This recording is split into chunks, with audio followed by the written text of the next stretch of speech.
be. Just go back, Honorable Chair. Single sourcing, 104 billion. Where on earth? Just go, reflect, think about it, involve your committee members, and surely tell yourself, this, you are a Catholic like me. You are a Christian. You cannot afford to steal when you have no remorse. Thank you, Honorable Speaker. Honorable Elachi.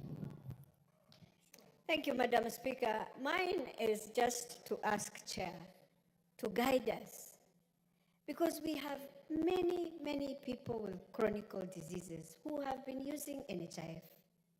We have now changed from today into shift. And they need to understand that if I go, because when you say star 147, everybody was trying and nobody was able even to enter into this system. For me, what is a bit sad is that you can imagine somebody who was going for dialysis does not know what to do when they arrive in hospital. How I wish the Ministry of Health can put in a public notice saying, if I have an NHIF and I've been going through chronic diseases, dialysis or whatever, I arrive in hospital with my NHIF, you put me in the system, you give me this shift card or whatever it is, it will help us. But lastly,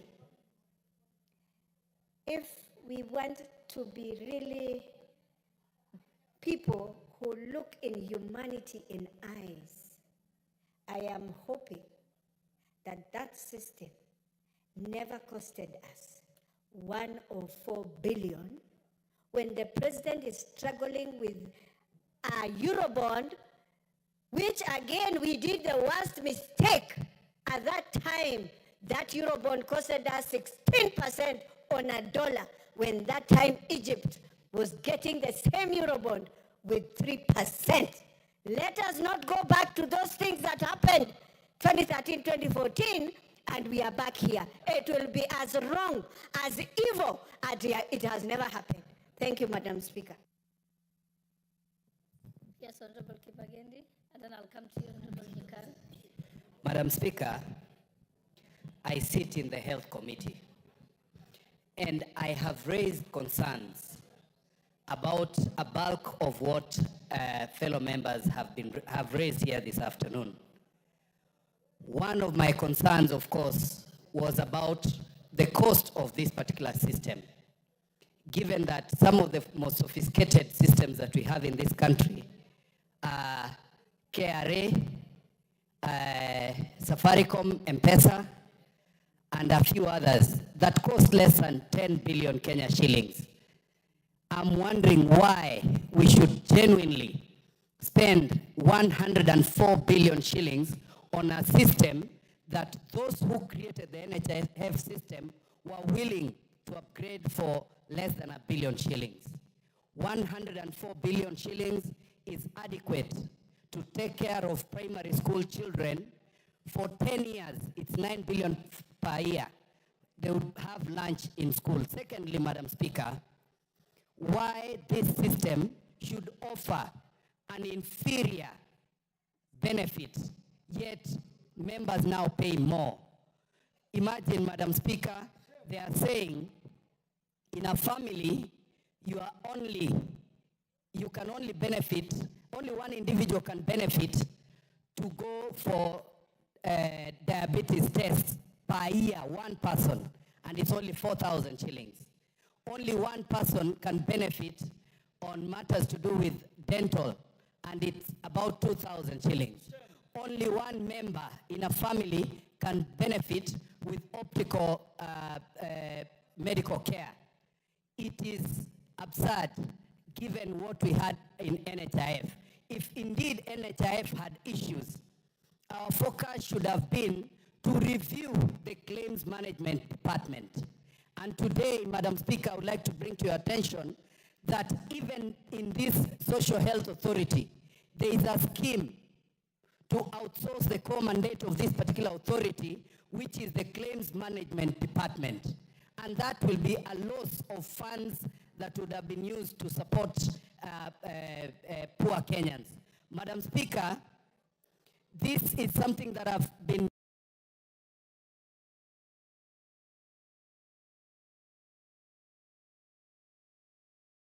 to request that through our committee, we step back and look at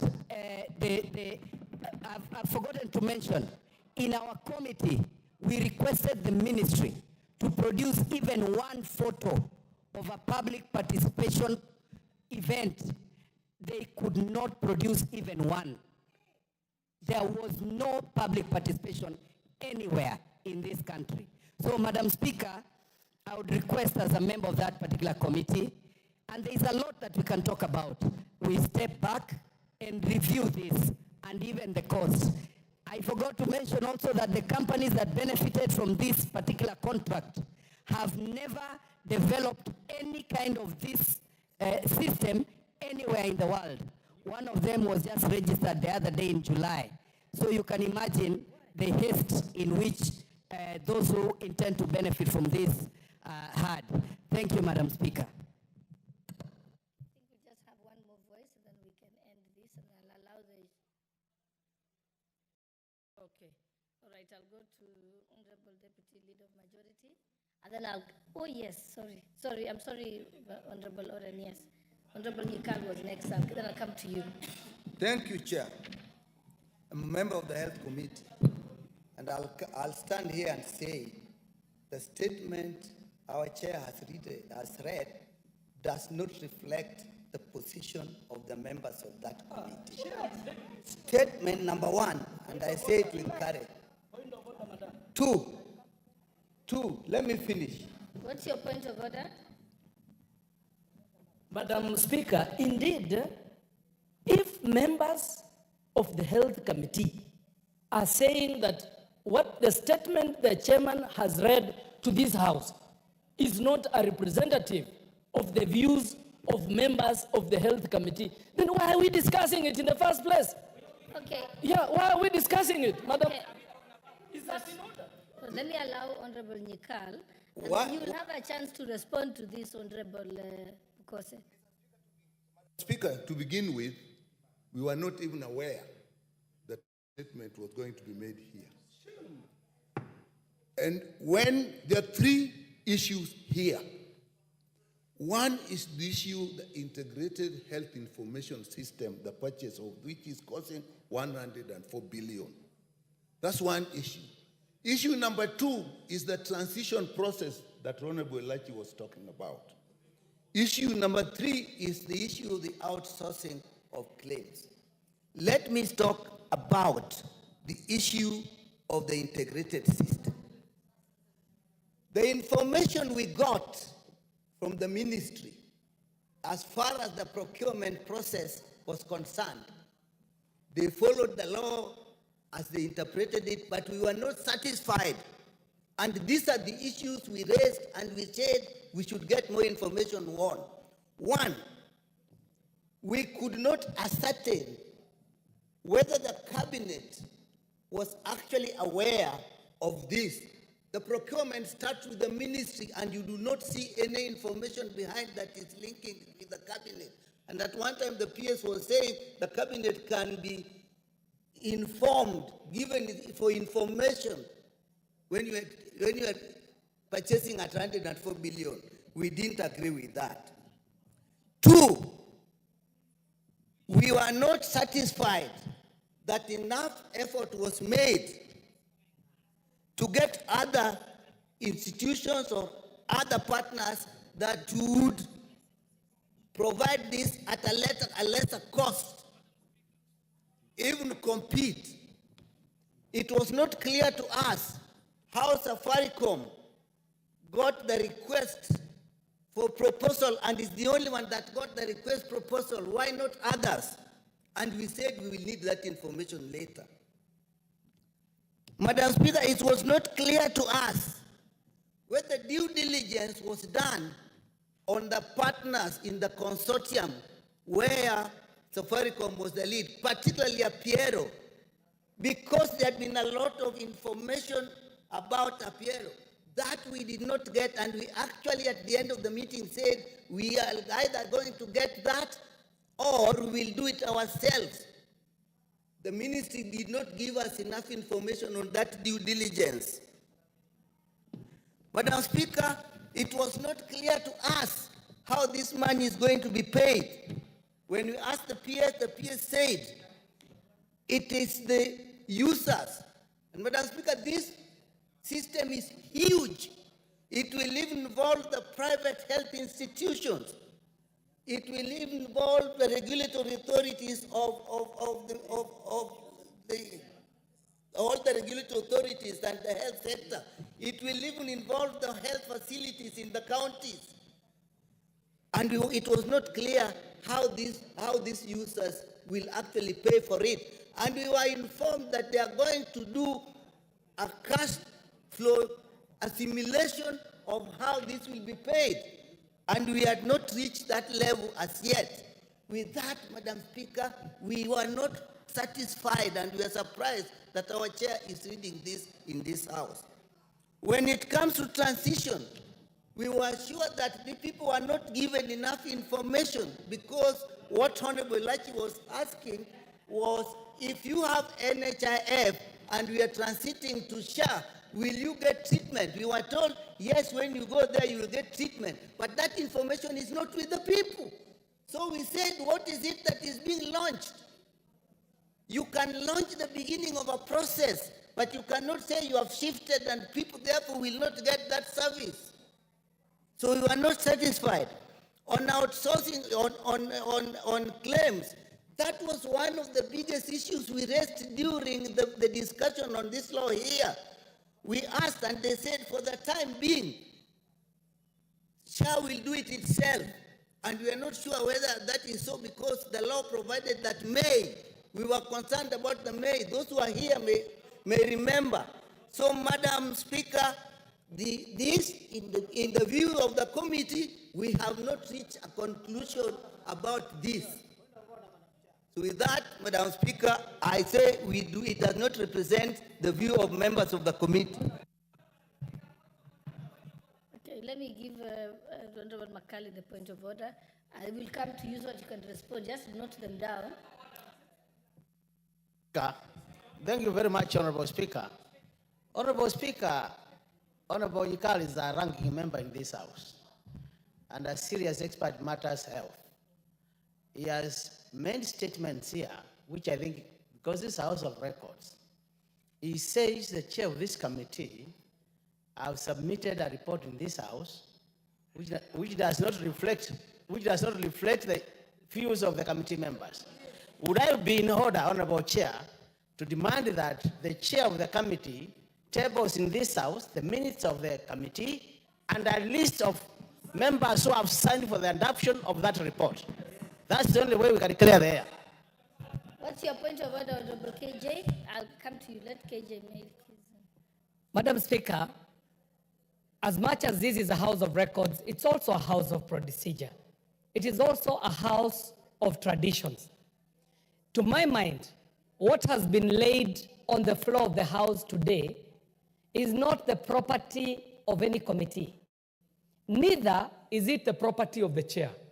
In fact, if I was keen enough to listen to what the chair said when they were moving this, the chairperson, Dr. Pukose, said that he's presenting as a ministry statement. And the ministry is at liberty to transmit statements to this House at any moment. And even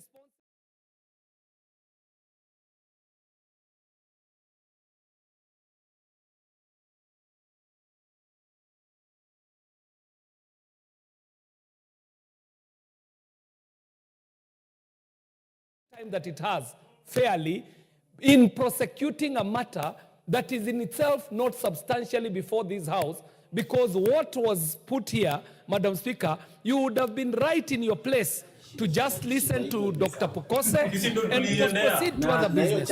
All he did is equivalent to a communication. It is equivalent to even a notice. It is equivalent to an announcement. To open it up to a debate is... DPP alikuwa amekataa kusign charge ya kwanza.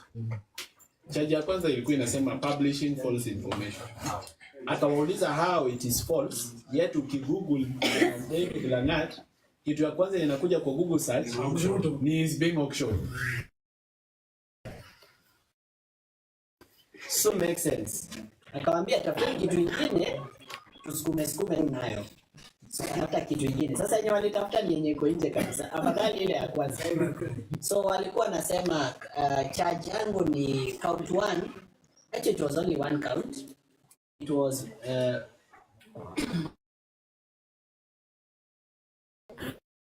cyber harassment. Contrary to the computer.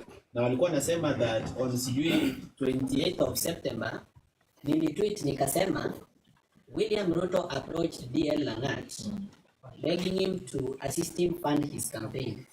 DL Langat went and took loans with his properties and securities and funded Ruto's campaign. Ruto never paid him back. Banks are auctioning DL Langat for the loans, and the person who is buying DL Langat's properties at the auction is William Ruto. So nikasema this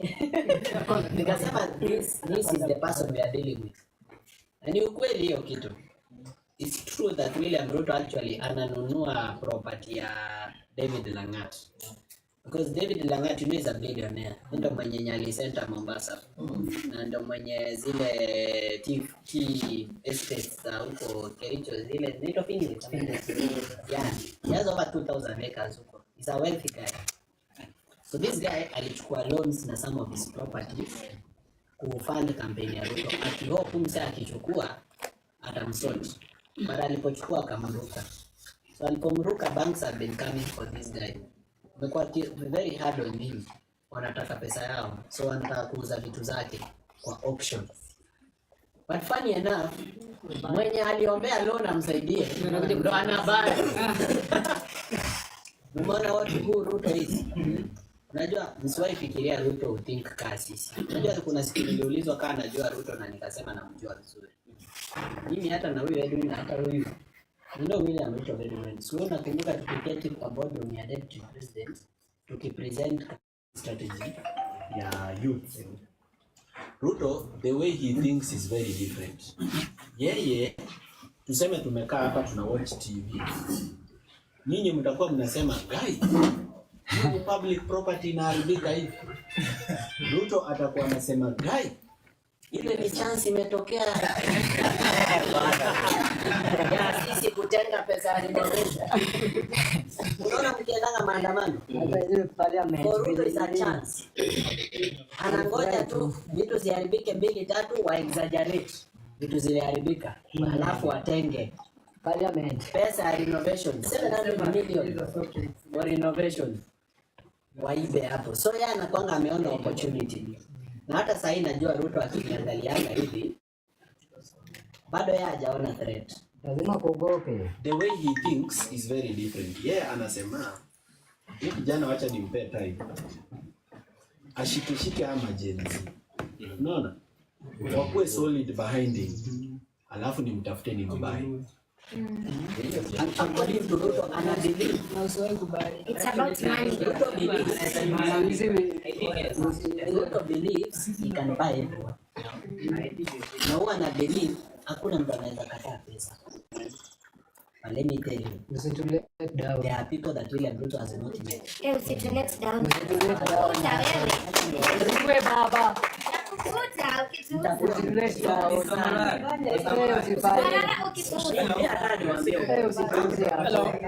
Utakuwa na wewe.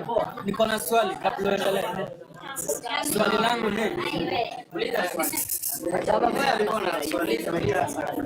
ni swali yangu imekaa sana. Mrembo. Fanya hivi. Morara. Mimi niko na swali na imekaa sana.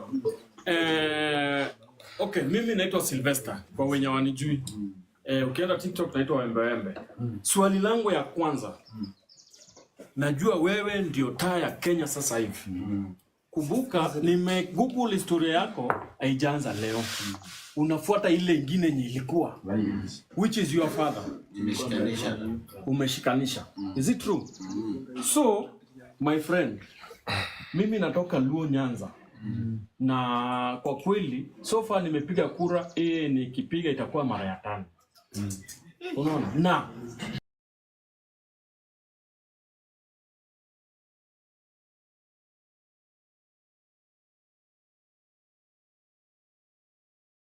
is completely out of order. Completely out of order to try and undermine the authority of this house and the discretionary power that the Speaker has to allow any kind of debate to be admitted on the floor of this house, especially on a matter that is as important as this. And I hope you are not going to close it after the response of the chairman, because we have views. We don't sit in the committee. We have our views to present on the floor of the house. And we will ask them.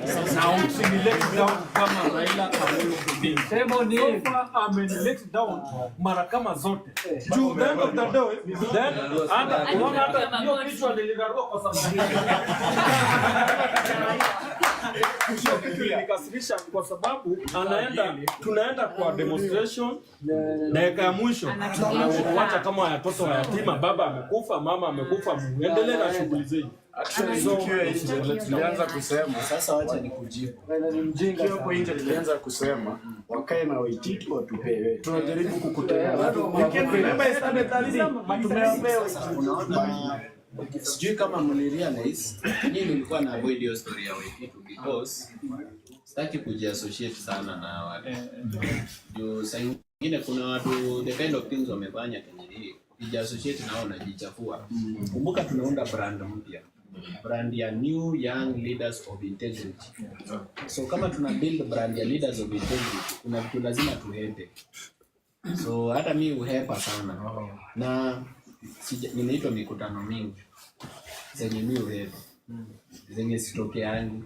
Na wakubwa si vizuri kuwataja, lakini wao niita na sitokeangi, na ni because what we are building here si kitu ya kawaida. Hakuna haja kuichafua na hatuwahitaji. We can build this on our own.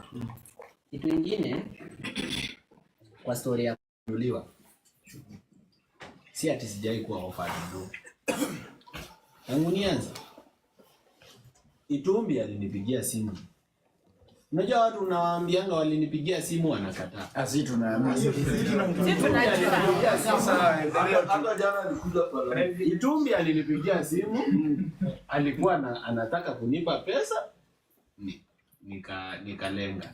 Juu sikuwa nataka story hapo. Kuna jamaa mwingine pia wa State House, pia alinipigia simu.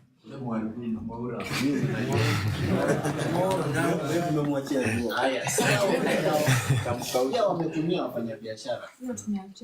Unaitwa hoteli, nilikwenda kupiga story, but unajua hiyo hoteli huwezi kula, unaweza kuzumiwa.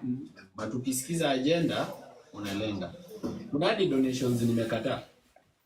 Juu kuna donation yenye unadonatiwa, mtu anasema tumependa kazi yako, tunataka tu donate pesa fulani crazy. So ukisikiza hiyo pesa ni mingi sana, unawauliza what is your interest. Ukinipea pesa kama hiyo unadai aje? Ukisikiza interest unapata airline. Na mkubwa fulani niliongea naye pia, mdosi yako na pesa, na akanirifa kwa kijana yake ati sasa vile tumeongea tumeelewana, kijana yako atakucontact, atakupea do. Kijana alinitafuta on Telegram, kaniambia mzaya ameniambia nini nikusort. Mimi niliinject tu tukabonga story ya good governance nini, kamwambia juu simu si safe, tunatafuta tuombe alafu tu organize. Nikalo Steve. Hizo donations mimi uhepa.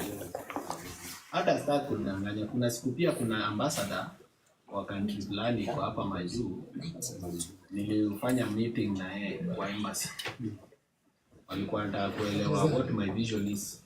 Okay. Kaongea na huyo ambassador vizuri, akaniambia wako ready kunipea visa nipeleke ati bibi yangu ati Kenya si safe.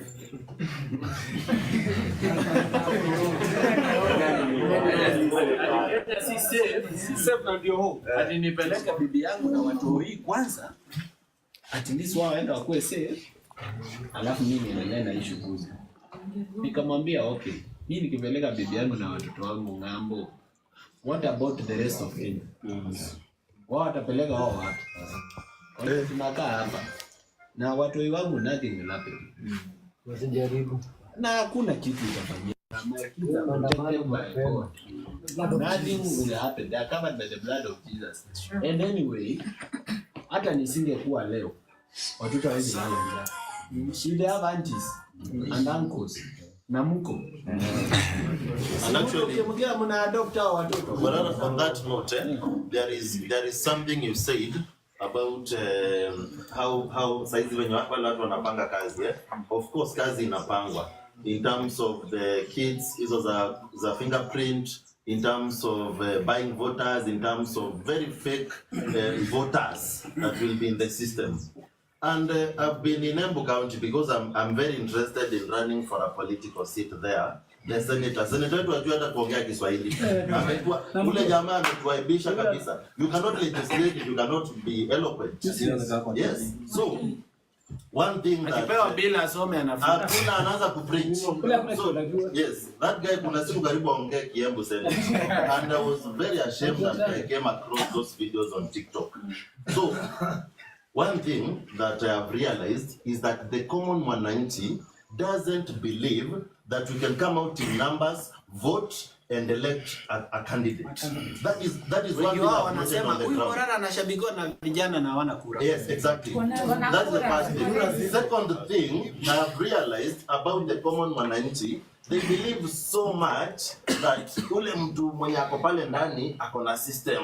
Huyu mtu anajuana na huyu anajuana na huyu, so hata mkielect Morara ezi unseat Ruto. Are you getting that fallacy? So what would you tell the common man? Because now I'm feeling at this point you are already a national leader. Na imefika place wale watu wenye walikuwa kwa opposition, they have nothing to say because they failed. Once the ministry brings out the issues that they brought and discussed before the committee, it therefore becomes our discussion as well. So all the things they said, we met with the committee, right now, we did this to the committee. Is relying on Morara to get mileage. Because I want a mileage, imeisha. So, Morara, what I would suggest, or maybe in my view, in your next level of this civic education stroke change campaign, because this is a change campaign, it's not a political campaign, it's a change campaign. In the next level, let us take this thing to the grassroots. Let us instill a lot of confidence in our grandmothers, in wale watu kuna watu wenye wajasoma sana and they vote, and those are the target of the politicians. So how do we do this? We have a lot of young people that are vying in their constituencies, in their counties. You cannot be everywhere every time. Let these people, wenye wanataka kusimama, waamue. If they want to be in your team, let them be your representative mashinani. Wacha wale watu, if you go to, like, let's say Nyamira County, ukuje Kisii, ukuende Embu wapi, wacha kukuwe na mtu mwenye anezongelesha shosho na kikisi, shosho aelewe. You get it? Because we realize a lot of our parents and our grandparents, this is to empower, we have information. But wale watu wanadanganywa na propaganda, wanadanganywa na leso. Waheshimiwa wamekuwa wakinunua kura za mama zetu na leso. Na chumvi, wanaenda wanapatiwa mama kwa chama. Yeah, you know, it is unready. Okay, now before I come to your point, let me finish his. Yes. He was asking, what assurance do we have that you will not be bought? Unajua acha niwaambie, Kenya imeharibika paka maneno sasa haifanyi kazi tena. Juu kama kuna mtu ako na maneno matamu yanayoweza kutoa nyoka pangoni, Ruto alikuwa na maneno matamu. Hata alikuwa mtu hadi alikuwa analia church. Hadi lazima ungemwamini, unaona? So sometimes unapata hata Mkenya wa kawaida mwenye uko na genuine intentions. Hata ukitaka kupromise, Ruto ameshaharibu the word promise. I mean anything anymore. But me naweza taka mrudi back to my history. Mahali nimezaliwa, mahali nimeenda shule, na sana historia yangu ya campus. KU walishinda kununua. KU hapo walitaka sana kuninunua. Kuninunua huyu alikuwa student leader hiyo wakati shule. Nilikuwa. Hata huyu yes. We were student leaders the same time. Uzuri unajua ya kusoma na watu. Uko na evidence. Unakuwa na ushahidi. Oscar Soja hizi ongea kama nini. Hadi huyu tulienda na university, huyo haisema hivyo. But I went to school with these guys. They can tell you. Mimi na kuanga ule msemo mwenyewe. Kitu ya kwanza, I don't prioritize money over what I believe in. Tuanze tu hata na vile nafaa biashara. Nimekuwa uko furniture industry. Mtu anakaa ananiambia bwanangu ako ng'ambo, maybe Australia. Hii sofa set so unauza 50k. We acha nimcall nimweke loudspeaker, mwambie unauza 80. Unasikia? Juu yako na mado atalipa. Hiyo 30 iko juu ni yangu, lakini nitatoa 5,000 hapo ni yangu. Mimi na 25. Deal safi. Na inawezekana. Juu kiti bado si ni customer anataka. Kiti utakuwa umeuza. Utakuwa umeunda 5k uto na pia amepata yake na sio wewe umeibia bwana yake. Ni yeye ameibia bwana yake. But you may usually reject such clients. Mimi na my wife, we say, every single shilling we will make, let it be a gift from God. There is no day we'll cut a shortcut to make more money. Kwanza hakuna kitu inaweza nikasirisha kama fundi uko kwa kazi yangu ya furniture. Unaona kama hii kiti tumekalia, imeunda uko kwangu. Adanganye client ati hii kiti ni ya fiber na si ya fiber. Just usianze na nikiwa politics. Kuna video zangu ziko kwa page yangu ya furniture, urudi nyuma. Usikie chenye nilikuwa naambia clients. I was very honest. Kwa naambia clients, mimi kusema ukweli, kitanda yako inaweza chelewa, lakini siwezi kuibia. Na the reason nimechelewa ni kwa sababu kuna baridi, nimepaka rangi koti ya kwanza, haikauki. Sasa wewe cheza chini, wewe enda safari shughuli zako, mimi nikimaliza nikuletee. I've tried to be an honest person in business. Na hata naambianga clients ukweli. Client anakuja ananiuliza, hili ni ya mahogany. Unajua fundi wengi. Excuse kidogo. Naomba mni excuse. Mimi ni Shikoma Hill. Uko mwisho. Uko Tala pasta. Yes, uko ndo tunaishi Shikoma Hill. Unaweza ni follow TikTok naitwa Jojo, but I have to go because I have a sick parent. Ndo nimchunge, si ndio? Lakini I'm so happy. Nimepiga kelele, nimechapwa tia. Ukifika huko inject. And I inject nda campaign. Na uki kwa president unipe kazi nimesoma. Ni nyinyi mliamka namba Ana namba yangu na kanya Kenya unaniona ngadila ikaka alafu na Kenya hiyo mara nimenyamaza.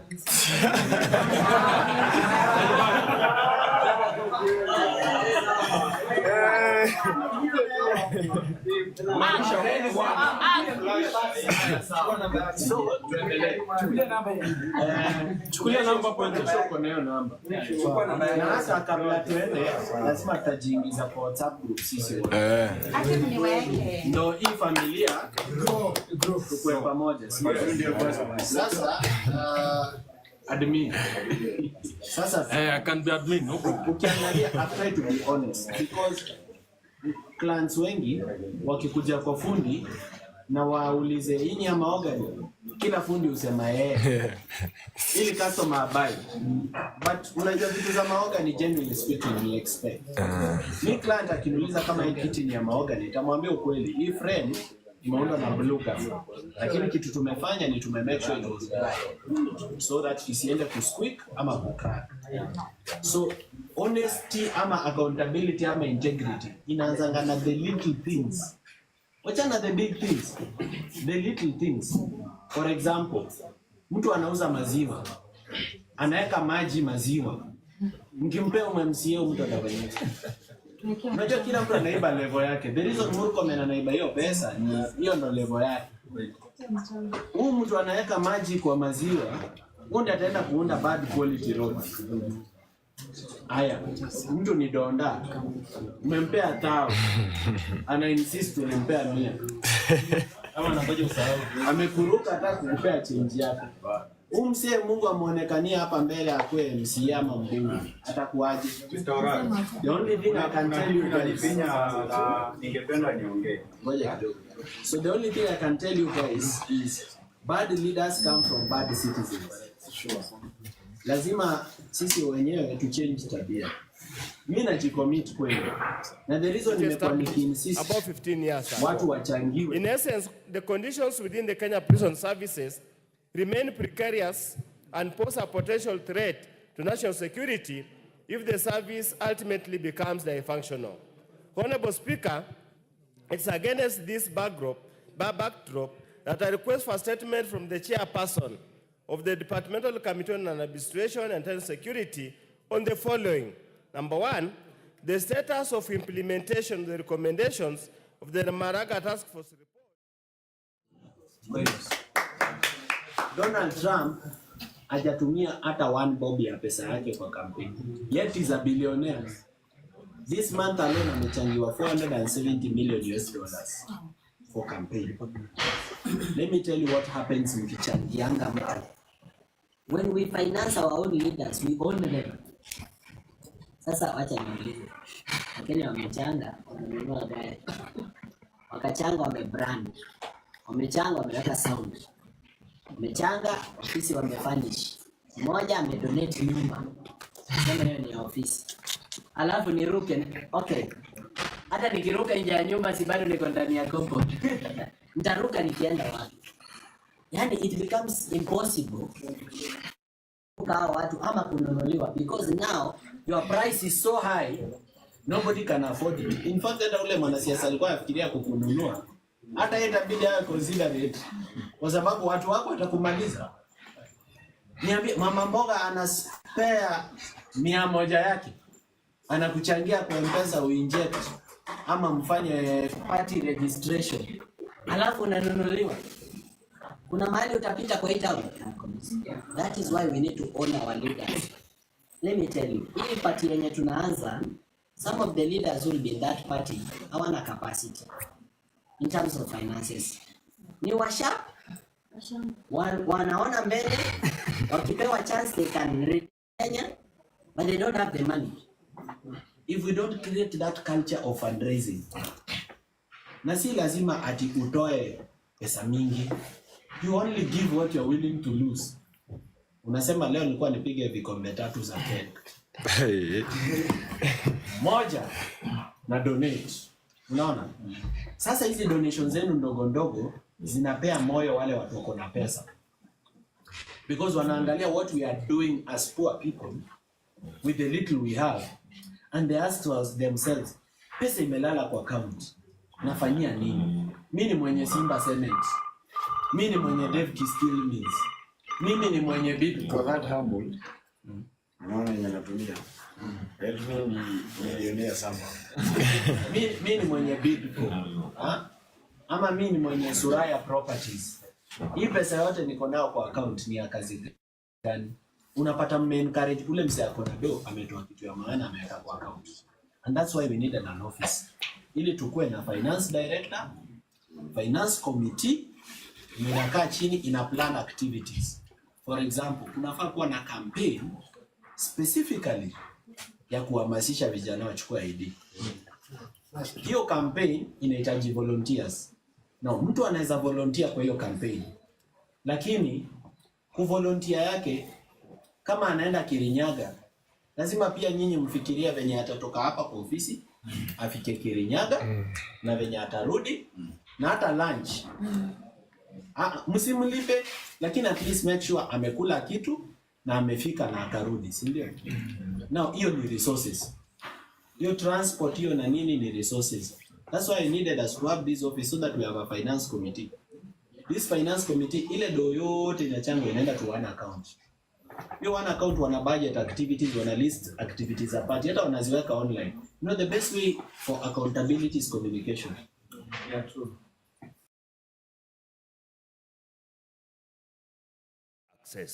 Honorable Speaker, It is against this background that I rise to request for a statement from the chairperson of the Departmental Committee on Defense, Intelligence and Foreign Relations on the following. Clarification whether kuna watu wanaweza wakumbusha chenye mmesahau. So we need a campaign ya kuhamasisha vijana wachukue ID. We need campaign ya katiba mashinani.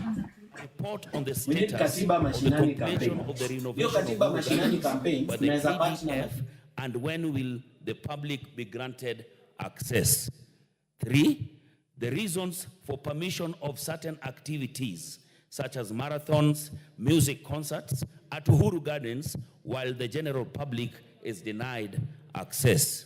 4, plans in place to ensure that Uhuru Gardens is listed under the e-citizen platform, specifically the 222 portal, to allow citizens to make payments or bookings for the public access and events, thus ensuring accountability and transparency. I thank you, Madam Honorable Speaker. Thank you. That particular statement will be marked to the Committee on Defense, Intelligence and Foreign Relations. Is there any member of that committee here? Okay, the Deputy Majority Leader, you'll ensure that that is acted on. And you can tell them they have 2 weeks to respond. Next is... Watu wanasemanga, if you don't have the money, compensate with the energy. So unaweza kuwa una do, mbele nyuma una. Lakini kama ni kuitwa utokee, hiyo uko available. Sasa wale with the money wako busy. Hawezi tokea. Waweke do ndio hao wenye wametokea wapate lunch. Waende Kirinyaga, waende Baringo, Kapenguria, cheki.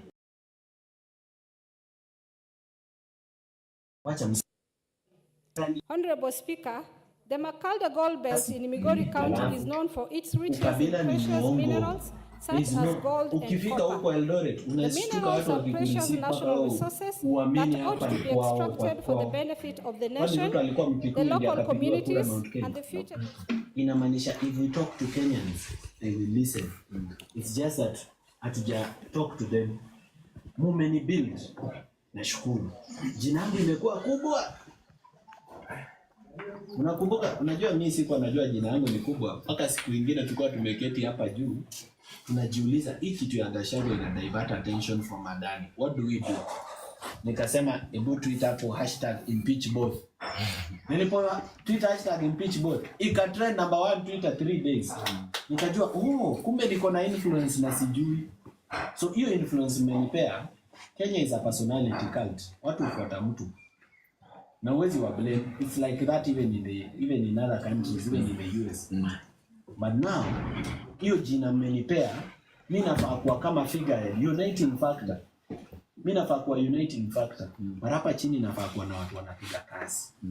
Siwezi fanya kila kitu. Nafaa nikuwe na Migori, kuna mtu anaikuwe ni kujitolea. Siaya kuna mtu ana inject. Baringo kuna mtu ana inject. Na wacha niwaambie watu mmekaa kwa hii room. Mahali ya kwanza Ruto atajulia it is serious ni by election. Unaona by election ya Siaya hii mahali Opiyo Wandayi ametoka. Yes. Na by election ya huko Coast ni wapi? Kuna huu msee alidedi huko Coast. Na hii Northeastern. Hapo ndiye atajulia this thing is serious because so nani Mugani alikuwa ananiuliza what can we do? What can we do to ensure that these leaders who want to rise up?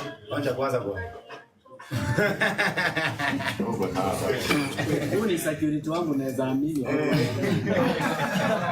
Angojeni guys, relax. Tunani popcorn.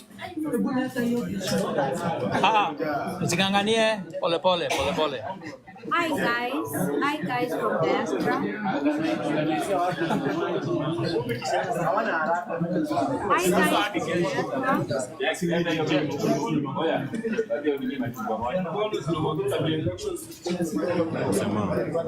Hi guys from diaspora.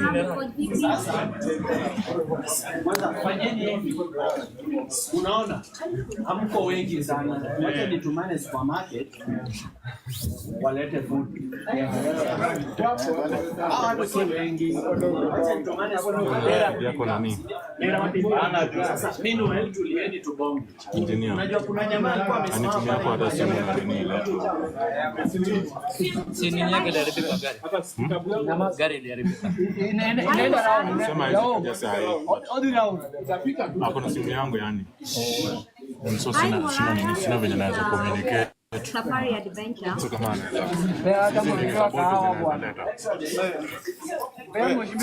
alikuwa na swali sisi ni za bolt zinaweza leta. Pikipiki za bolt. Sasa mpigie kana naweza niwekea kwa bolt ya bolt ile. jamaa kuna point, acha inject. Good afternoon guys. Good afternoon. Tafadhali. Haya. Kwa majina naitwa Gachagua. So, before I talk to Naum, rafiki yetu hapa alikuwa msema unangada. Acha tumpatie unangada.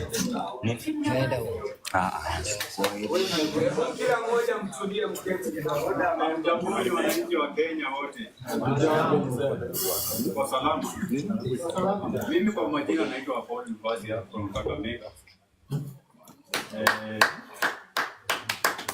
Unajua hiyo ni mzuri sana, sorry for interrupting. Mambo yangu ya ni vizuri ameintroduce Mali na Spoka because also we want to serve these cowards. Kwamba we are beyond tribe. Morara comes from Kisii. I'm Kikuyu. Embu. So we are going above what?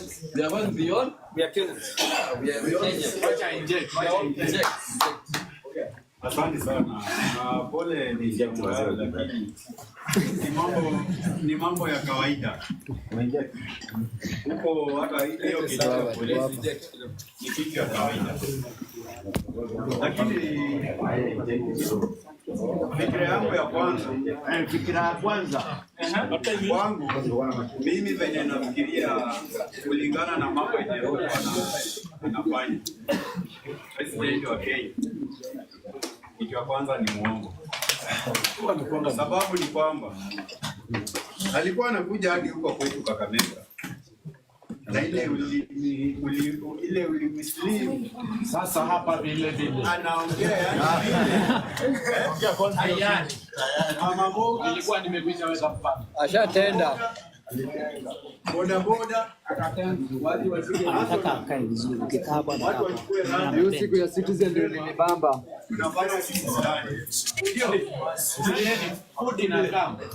Wamehesabu wazee. Songa jenerali. Unakuja kitu ya kuuma sasa. Sasa ujanja wenye nachukulia Ruto saa hii. Kula kae. Msidhani wananchi hiki chenye president Ruto anafanya.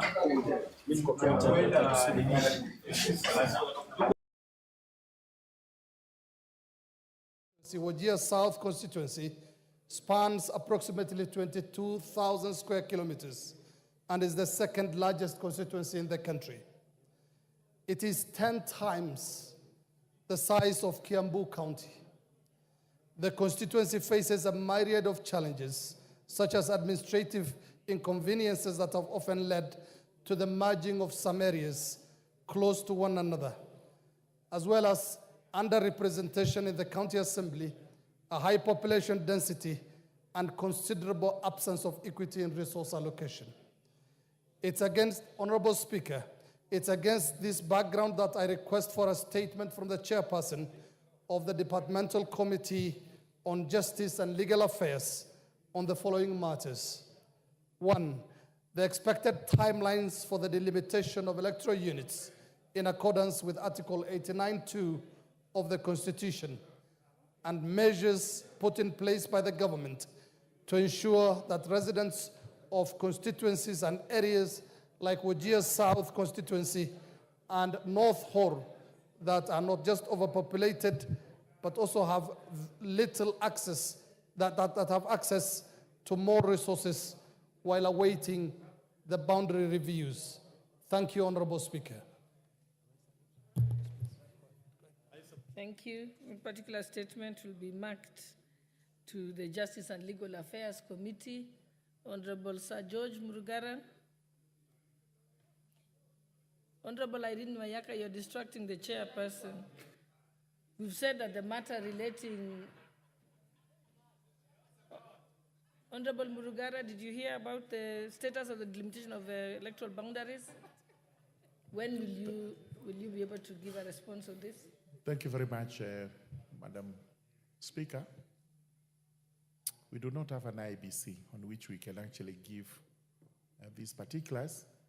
And I recollect being told at liaison committee that I should be making a statement as regards the progress we are making to constitute IBC.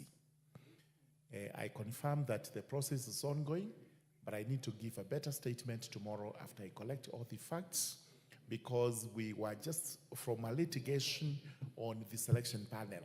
That litigation is over in terms of the interim order that was in force. We expect the president to gazette the selection panel, which will sit within the given timelines, which were set by this House, to constitute IBC. Once it is in office, then we can start answering such pertinent questions as regards delimitation and other issues.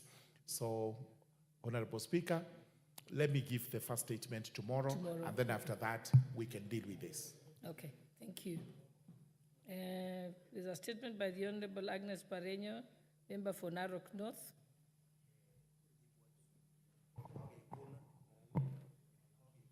Thank you, Madam Speaker.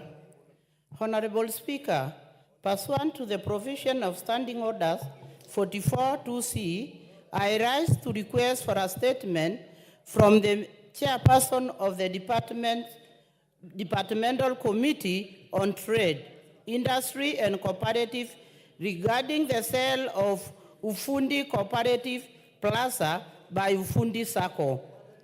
Honorable Speaker, Ufundi Cooperative Plaza in the Nairobi Central Business District has for several years been the subject of a vicious court battle between Ufundi Savings and Credit Cooperative Society Limited and its 14,999 members. In 2022, a three-judge bench ordered that the land and the plaza, which are co-owned by the SACCO and the investing members, should be sold and proceeds be shared after clearing debts owed to Cooperative Bank of Kenya. The proceeds would be shared between the SACCO and investing members at a ratio of 58.88% and 49.12% respectively. Honorable Speaker, the ruling made by the court intended to bring closure to the long-standing dispute and provide a fair resolution for all stakeholders. So, tunashukuru Mungu tumemrudisha hadi nyumbani na ningeomba tu mniruhusu. Yuko na group? I believe tutapatana. Sawa. Asanteni sana na tunaweka kiongozi wetu kwa maombi na timu yote wale ambao wanatusupport. Sini sawa? Asante. Thank you. Monday. Huyu hapa nyuma yako. Thank you very much. Thank you.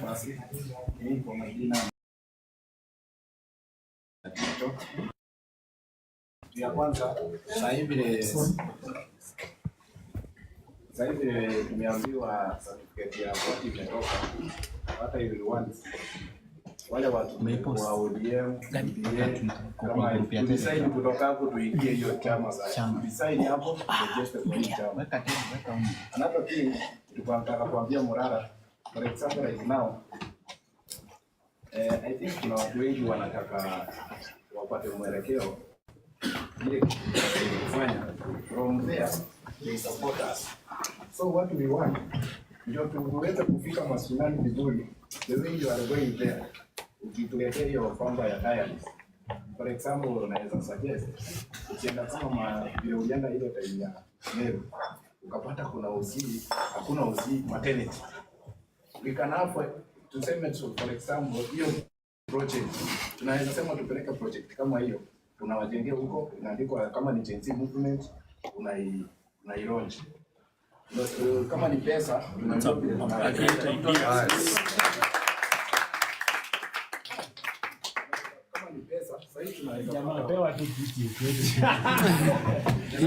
hiyo akili isisimame.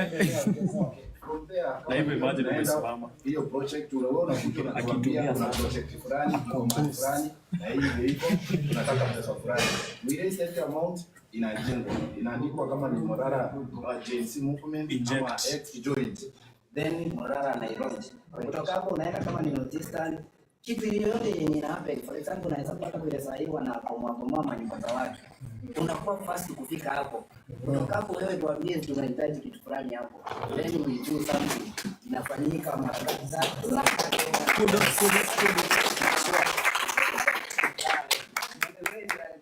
To win the earth and the souls of these people. After that, tukisha win, ile tunataka ni to win the souls of these people Kenya mzima. Mbona ukiingia hii serikali, tunajua ya kwamba iko na vitu vingi, iko bankrupt, haina kitu. Wewe ukuje tu tuambie tu sisi wote already tuko na that unit. Tuambie mimi nataka kila mtu. Hata kama ni 100 bob. Tutalipa deni na tuanze vizuri tuishi maisha mazuri.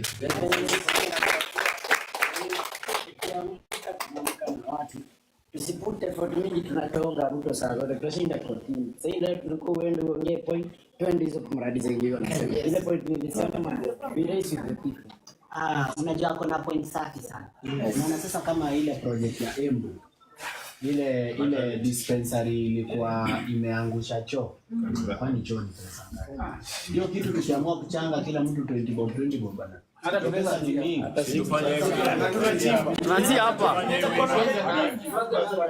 Si ndio? Kuchimba tunachimba na wao tuna spend time nao. Alafu pia do you see Kenya unafanya saa hii unatutoa hii mimi. Acha na mimi nisungumze kutoka hapa. Ndio unatutoa and what you need to do. Utakuta hata huko nyingine utakuta utakuwa wakisimama. Sir, let's have some. The guy has a very serious point. Okay, kiasi acha niongee kidogo. Hello members, acha niongee kidogo. I'm really very happy. Huu mmoja ni nguvu. Mimi naitwa Mheshimiwa Maxwell Junior. Nilisimama Imara Daima MCA. The year 2022 nilikuwa na simamia wengine hapa wakaniibia kura kidogo. Hizo lazima. Mimi ni mdogo bado sijakuwa. So let me say something. Kwa jina ya TikTok naitwa Born to Win, aka Mr. The Fish. Kila mtu anapenda samaki ama sausage. So my president, me on my side I recognize you as my president. Because since you started this journey, umebadilisha vitu mingi. Nilikuwa naomba kwamba sasa kwa sababu wamejua wewe ni wa kupiga vita, kukosoa watu, you change the method. Kwa sababu sasa hawa watu, guy ningo kwa kamera. Okay. Okay, sawa. Ama tuzime. Tuambie. Acha niongee. Unaogopa nini? Sawa. Tuendelee. Sawa.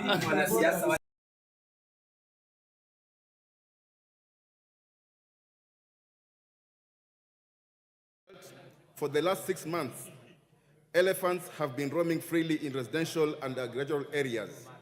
It is also regrettable that for the last 6 months, the Ministry of Tourism and Wildlife has done little on rounding up the herds of elephants from the residential areas.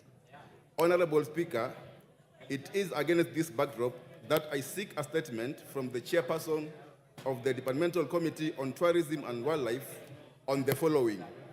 1, provide a report on the measures that the ministry is taking to ensure that the herds of elephants are returned back to the Tsavo East or other designated conservation areas,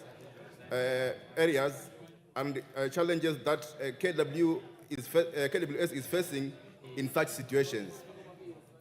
2, policies that the government is implementing to cushion the affected locals from hunger caused by the destruction of crops by the marauding elephants.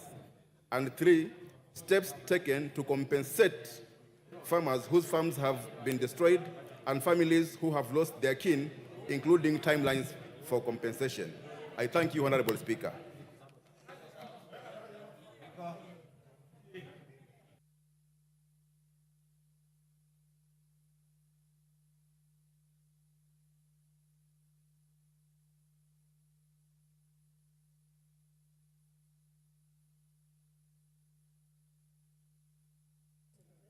Okay, the next statement. Which one is the next statement?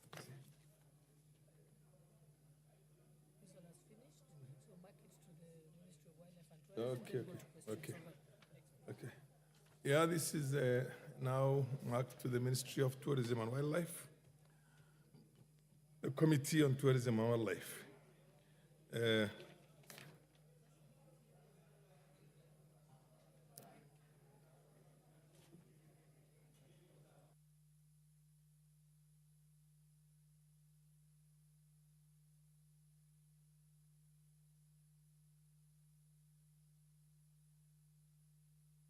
Okay. The Leader of Majority, Baya. A statement was sought from the Minister of Tourism and Wildlife by the Honorable Kazungu Tungule, MP for Ganze. We will. When can you give an undertaking on exactly when that statement is going to be ready in the House? Give us 2 weeks, Honorable Speaker. In 2 weeks from today? Yes. 2 weeks. So on a Tuesday, 2 weeks from today? Correct. Okay. Honorable member, you have had it. Yeah.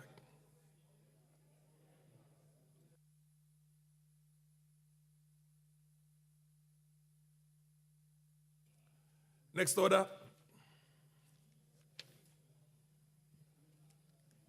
Order number 8, the Technopolis Bill, National Assembly Bill number 6 of 2024, second reading, question to be put.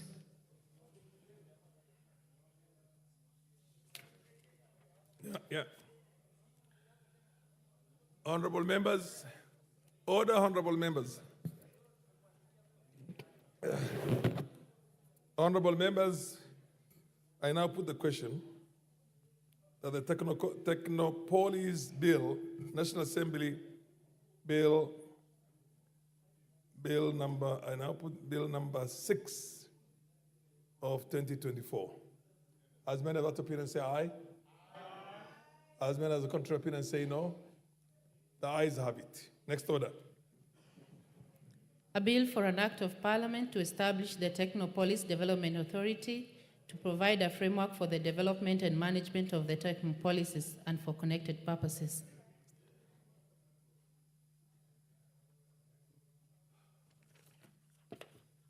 Order number 10, special motion, consideration of a nominee for appointment as the Director General of Competition Authority.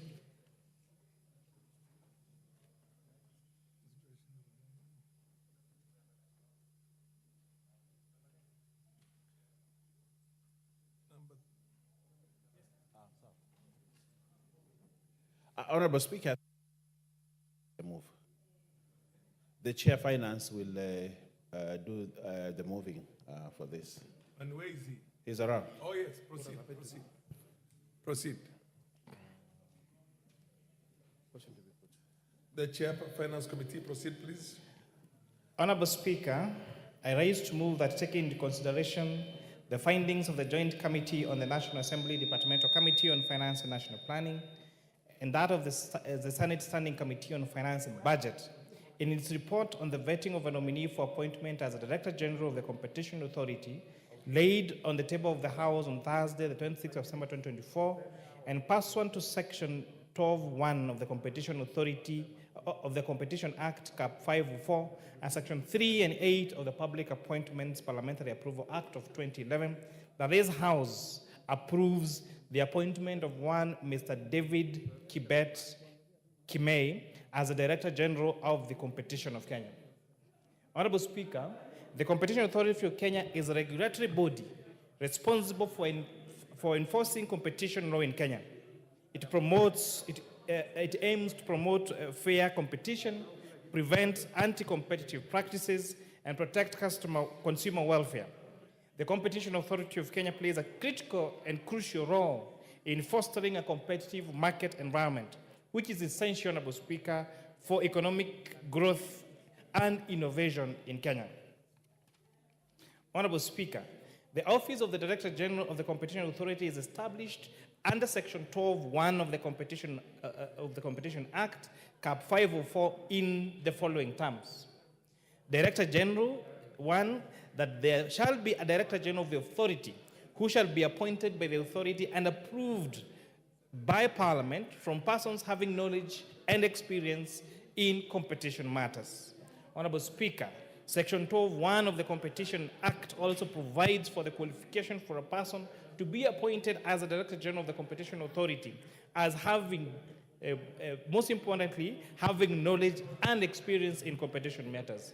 Honorable Speaker, the then acting Cabinet Secretary for the National Treasury and Economic Planning, in exercise of powers conferred to him by Section 12 of the Competition Act, Cap 504, nominated Mr. David Kibet Kimei as the Director General of the Competition Authority through a letter dated 6 August 2024. The message by His Excellency Musalia Mudavadi, the then acting Cabinet Secretary, was conveyed to the House by the Speaker of the National Assembly and the Speaker of the Senate.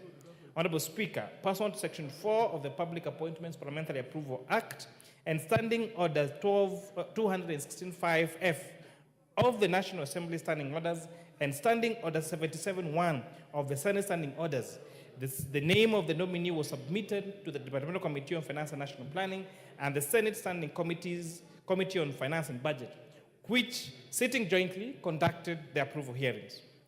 Honorable Speaker, following the referral of the nomination of the committees, the clerks of both houses requested information on the nominee from the statutory institutions, which are the EACC, Kenya Revenue Authority, Higher Education Disclosure Board, the Director of Criminal Investigation, and the ORPP, Honorable Speaker. These institutions, Honorable Speaker, did write to the Joint Committee and gave a clean bill of health to the nominee. Additionally, the nominee presented before the committee's clearances from these particular institutions. Honorable Speaker, the committees in determining the suitability of the nominee took into consideration the provisions on leadership and integrity as outlined under Chapter 6 of the Constitution. Also, the committees consider the nominee's academic qualifications, employment record and work experience, membership to relevant professional associations, public office, political activities and affiliations, potential conflict of interest, suitability to the position, tax compliance, and other thematic areas relevant to the duties and responsibilities of a Director General of the Competition Authority of the Great Republic of Kenya. Honorable Speaker, having considered the suitability of the candidate, the committees noted the following: that the nominee is a Kenyan citizen with no dual citizenship and therefore meets the requirement of Article 78(1) of the Constitution, and 2, that the nominee was cleared by all Chapter 6 agencies and thus meets the requirement of Chapter 6 of the Constitution on leadership and integrity, and 3, that the nominee possesses the relevant experience for the position of Director General for the Competition Authority of Kenya. He is a managing director at DGMB Solutions Limited and has vast experience in developing and managing strategies vital to the running of an organization. A background in management and organization leadership is a critical tool for any person discharging the duty like that of the Director General of the Competition Authority of Kenya. Honorable Speaker, the nominee clearly demonstrated to the Joint Committee that he clearly understood the current issues affecting the Competition Authority of Kenya. He also shared practical strategies that to address the various issues that exist around the matters of competition in this country. This placed him, Honorable Speaker, as a suitable candidate to provide leadership to the Competition Authority. The nominee, Honorable Speaker, demonstrated a satisfactory understanding of the mandate of the Competition Authority of Kenya, the need to ensure fair prices to protect consumers and promote a transparent business environment, and the enforcement strategies that he would employ to monitor businesses. The nominee, Honorable Speaker, demonstrated his ability to effectively manage the funds and resources of an institution. He further demonstrated his ability to discharge the role as the accounting officer that is required of that of the Director General. The nominee, Honorable Speaker, is 59 years old, having been born on the 12th December 1964. The committee further finds that the Competition Authority of Kenya, Cap 504, does not provide for the age requirement for the office holder of the Director General. Further, Article 27(4) of the Constitution of Kenya prevents the state from discriminating against any Kenyan on an account of age. Honorable Speaker, it is important to note that the Joint Committee did receive a memorandum from one Mr. Wino, member of the public, challenging the nomination of Mr. Kimei as the Director General of Competition Authority of Kenya on the basis that he is 59 years of age, Honorable Speaker. Having consulted all our legal teams, it was eminent that one, the qualification set by the Competition Authority of Kenya does not have a limit for the age of the nominee, Honorable Speaker. Secondly, it goes against the Press 6 of our Constitution to discriminate anybody against any position in this country based on race, religion, color, or age, or their ethnicity, Honorable Speaker, or even political affiliation.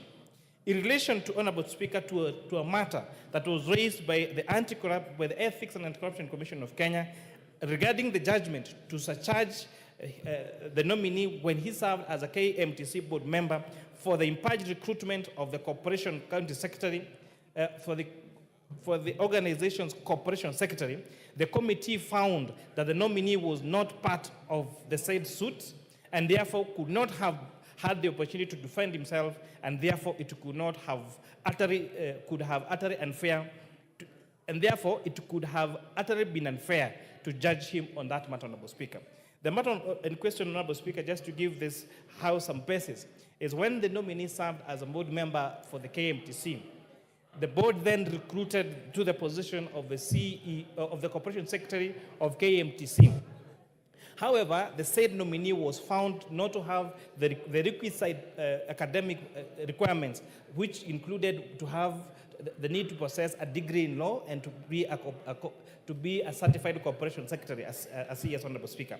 However, considering that was a board decision, and although even a court ruling had been issued, the suit was against the board of KMTC, and KMTC as a body corporate, and not to him as an individual member of that board, Honorable Speaker. And therefore, considering that he was not party to the suit, and therefore had not been accorded time to go and justify himself and defend himself, and a chance for his version to be had, the joint committees found that using that as a basis to deny this candidate the approval for this particular position of Director General would be unfair and would make him not have a recourse to be had, Honorable Speaker. The Honorable Speaker, it is therefore against this background that I request this Honorable House of the 12th of the 13th Parliament to agree with the joint committees of the National Assembly Departmental Committee of Finance and National Planning, and that in the Standing Committee of Budget and Finance of the Senate, and approve Mr. David Kibet Kemei as the Director General for the Competition Authority of Kenya. Mr. Speaker, I beg to move and request the Chair, Jailer Committee to second. Thank you, Honorable Speaker. Honorable Murugara. Thank you very much, Mr. Speaker, sir. Mr. Speaker, let me begin by thanking the Committee on Finance for some work well done in vetting and approving the appointment of Mr. David Kibet Kemei. Without having to rehash exactly what the chairperson of the Finance Committee has submitted regarding this candidate, may I confirm that the candidate has immense experience in matters relating to competition, finance, and business. It is important to note that the Competition Authority of Kenya, the CAK, is actually under the Competition Act, Chapter 504 of the laws of Kenya, which is established specifically to ensure that the issues of competition in the country are dealt with in a manner that protects and promotes business in the country. The purpose of the Competition Authority is to promote, safeguard competition, also ensure that our national economy is protected and the consumers who are the beneficiaries of the protection actually are not subjected to unfair and misleading market conduct or conditions in the country. Therefore, the task ahead of Mr. David Kemei is to ensure that we as consumers in the country are protected from unfair competition practices which are quite often in Kenya. Those include bringing in substandard commodities.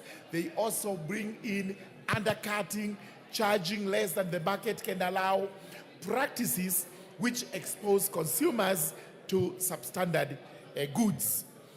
Mr. Speaker, sir, Mr.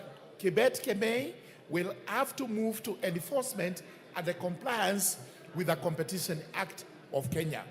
Here we will require him to ensure that this law is actually implemented to the fullest to ensure that, again, consumers and the economy of the country is protected. It is important to note that Mr. David Kibet Kemei did undergo a full vetting, and he was able to satisfy members of the Finance Committee that he was suitable for this job. And therefore, in view of the report that has been given to us, the submissions that have been made here, we do not have any hesitation in agreeing with the Committee on Finance and calling upon this Honorable House today to approve the appointment of Mr. David Kibet Kemei. With those remarks, I beg to second. Thank you very much. Honorable members, I now propose a question. Order, honorable members, order. Can you take your seats? Take your seats.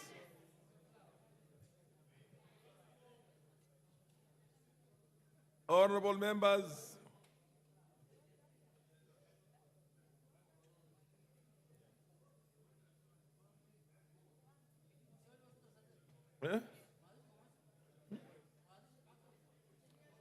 honorable members, take your seats.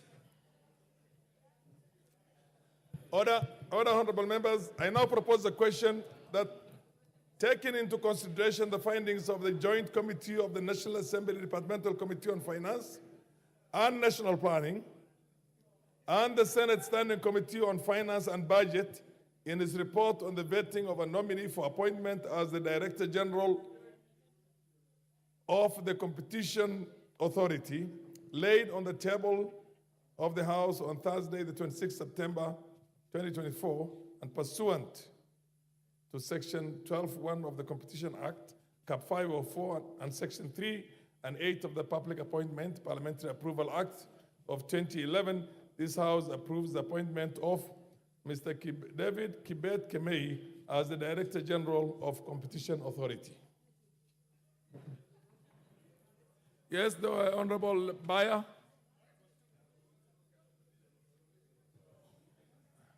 Honorable Speaker, I stand to support these findings of the Joint Committee of the National Assembly Departmental Committee on Finance and National Planning and the Senate Standing Committee on Finance and Budget in its report on the vetting of a nominee for appointment as the Director General of the Competition Authority. Honorable Speaker, as members are aware, the Competition Authority plays a crucial role in enhancing the welfare of the people of Kenya by promoting and protecting competition in markets and preventing misleading market conduct. Therefore, Honorable Speaker, the importance of the office of the Director General cannot be gainsaid. Honorable Speaker, I note that in considering the suitability of the nominee, the committee paid due regard to the constitutional and statutory requirements relating to the office in question and whether the nominee's abilities, experience, and qualities met the needs of the said office. Honorable Speaker, the committee was guided by the Constitution and the statutory requirements, such as the national values and principles of governance, conduct of public officer, and leadership and integrity prerequisites. Additionally, Mr. Speaker, the suitability of the nominee was assessed after scrutiny of their background, academic credentials, and the professional qualifications, work, and professional experience, personal integrity, as well as their performance. The nominee, Honorable Speaker, Mr. David Kibet Kimei, has over 33 years' experience across many sectors, including academia, regulatory tourism, health, communication, and energy. Through his extensive employment record and work experience, the nominee is well equipped with the skills and expertise needed as Director General for the Competition Authority. Mr. Speaker, further, the nominee has clearly demonstrated a clear roadmap, according to the report, to promote growth in the sector, including creating a level playing field for businesses, advocating for regulatory reforms that promote transparency and competition, developing a regulatory framework that supports their competition, and promoting regional and global integration to foster a competitive environment that benefits both local and international business. Honorable Speaker, in conclusion, I urge this House to make a swift and favorable decision in approving Mr. David Kibet Kimei to the position of Director General of the Competition Authority of Kenya, thus reinforcing our commitment to protecting, strengthening, and improving the efficiency of our economy, which is vital for driving economic growth. Honorable Speaker, I support the appointment of David Kimei to be the Director General of the Competition Authority, and the report is available. The committee has done a good job, commendable job, and I want to thank the committee and the Senate committee, and therefore request this House to not waste time, but approve the appointment of David Kimei Kibet to be the Director General of the Competition Authority. Honorable Speaker, I support and request the members to support, and if the Honorable Pokosi is around, he can request that we put the question and we approve. Honorable Speaker, I thank you. Majority Leader, the MP for Suba South, the Honorable Karoli Omondi. Thank you very much, Honorable Speaker. I rise to support the nomination of David Kibet Kimei to the position of Director General of Competition Authority. As I'm doing so, I can see Honorable Marianne Keitani smiling. There's a particular reason for that smile. Honorable Keitani and I happen to have worked with David Kibet Kimei many years ago when we established the first independent regulatory authority, then known as Electricity Regulatory Board, now Energy and Petroleum Regulatory Authority, EPRA. I give Mr. Kimei a very strong recommendation because from that group at ERB at that time, now EPRA, our inaugural chairman is now the Speaker of this House. Our inaugural CEO is now the Deputy Chief Justice of this Republic. Marianne Keitani, the first Chief of Staff, Lady Chief of Staff in the Republic of Kenya, are now a member of this House. One good engineer, Kevin Kariuki, is now the head of power at African Development Bank. And yours truly, Karoli Omondi, the first Chief of Staff in the Republic of Kenya, is now a member of this House. Now, let me begin by giving further information about David Kimei. He was very instrumental in helping us set up rules and regulations that would deal with competition in the power subsector, consumer protection, compliance issues, and dispute resolution. I'm very confident that David Kimei will be able to be a good Director General and discharge the functions of a regulator properly, of exercising independent authority and ensuring that the market work and consumers are protected and that disputes that emerge are settled expeditiously and equitably. Thank you, Honorable Speaker. I beg to support. The Honorable Marianne Keitani.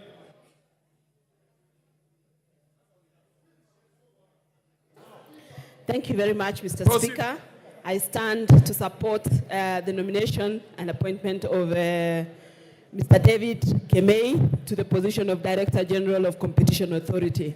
Mr. Speaker, just like has been said by my colleague, Honorable Karoli Omondi, we worked with David Kemei at one time in our lives, and the work, and I can actually vouch for his experience and his professionalism in the works he does. He's very articulate and very straight to the point, and knowing that Competition Authority is an authority that takes care of businesses and industry in terms of competition and competitive advantages that some companies may want to take advantage of other companies. I think he comes in with the right skill and the right professionalism to be able to steer our industry and ensure that every industry or every person wanting to do business in Kenya gets the right forum or gets the right environment where competition is not curtailed. We know, for example, that there are businesses in this country that want to take advantage of others and make lots of profits and huge profits. And I know that David Kemei will be able to perform that duty, and I know that he is qualified and has the professional skill and is actually professional in everything that he does. I therefore stand to support. Thank you, Mr. Speaker. MP for Kikuyu and Majority Leader Kimani Ichung'wah. Thank you, Honorable Speaker, and I rise to support the appointment, or rather the nomination and appointment of David to the position of the Director General of the Competition Authority of Kenya. Honorable Speaker, even as I support his nomination from his vast experience as a good professional who can deliver on the mandate having been vetted by the Finance and National Planning Committee, I must take this opportunity, Honorable Speaker, to speak to David and tell him that he's taking office in a very crucial authority in our country. Honorable Speaker, the Competition Authority has been moribund since its formation. And I want to hope and pray that David Kemei is a man who will make this authority have teeth to bite. Because, Honorable Speaker, we're in a country where corporates like Safaricom want to operate like a monopoly, and they do not desire to have competition from anybody, Honorable Speaker. Honorable Speaker, I was shocked the other day when there was a lot of debate online and across the country from a letter that was done by Safaricom to the Communications Authority on the rollout of Starlink satellite technology in Kenya. Honorable Speaker, as much as Safaricom may have a point in terms of the national security issues and issues touching on traceability of the gadgets and where they are and for what purpose they are being used, but we see corporates like Safaricom and others, Honorable Speaker, who take advantage of their dominance in the market to kill competition in the country. And any economy without competition, Honorable Speaker, people will be taken advantage of. Honorable Speaker, if you look at the case of Starlink, Kenyans today are paying an average of 1,300 per month for data that is quick, is very fast, is easy to access, and you can access it from any corner of the country, irrespective of whether there's a base station or not. Why would anybody, Honorable Speaker, want to derail Kenyans from accessing such technology? Simply because you have invested over the years in base stations. If you have been slow in advancing your technology with changing times in the world, Honorable Speaker, it is not the problem of Kenyans. And this is where the Competition Authority must come in and step in and ensure that no corporate in this country and nobody is able to deny Kenyans the right of choice, because that is all competition about. Competition is about the right to choice. Kenyans must be able to choose, even with Kenya Power and Lighting Company. We must be able to choose whether we want power connected to our homes by KPLC or by another competitor, Honorable Speaker, who can distribute power from the national grid. It cannot be that since for the last 60 years, we have depended on KPLC, and in this day and age where people are even, Honorable Speaker, I saw something online, I think it was in India or Bangladesh, where people are using solar lighting and creating a grid in a village by interconnecting their own solar panels across their village. That is the beauty of technology that we must harness to ensure that we leverage on the innovations of our young people in this country, Honorable Speaker, to make sure that there is competitive trade in our economy, to ensure that at the end of the day, the ordinary Kenyan is able to access either services or products at the cheapest possible cost, whether it is data, whether it is airtime, Honorable Speaker.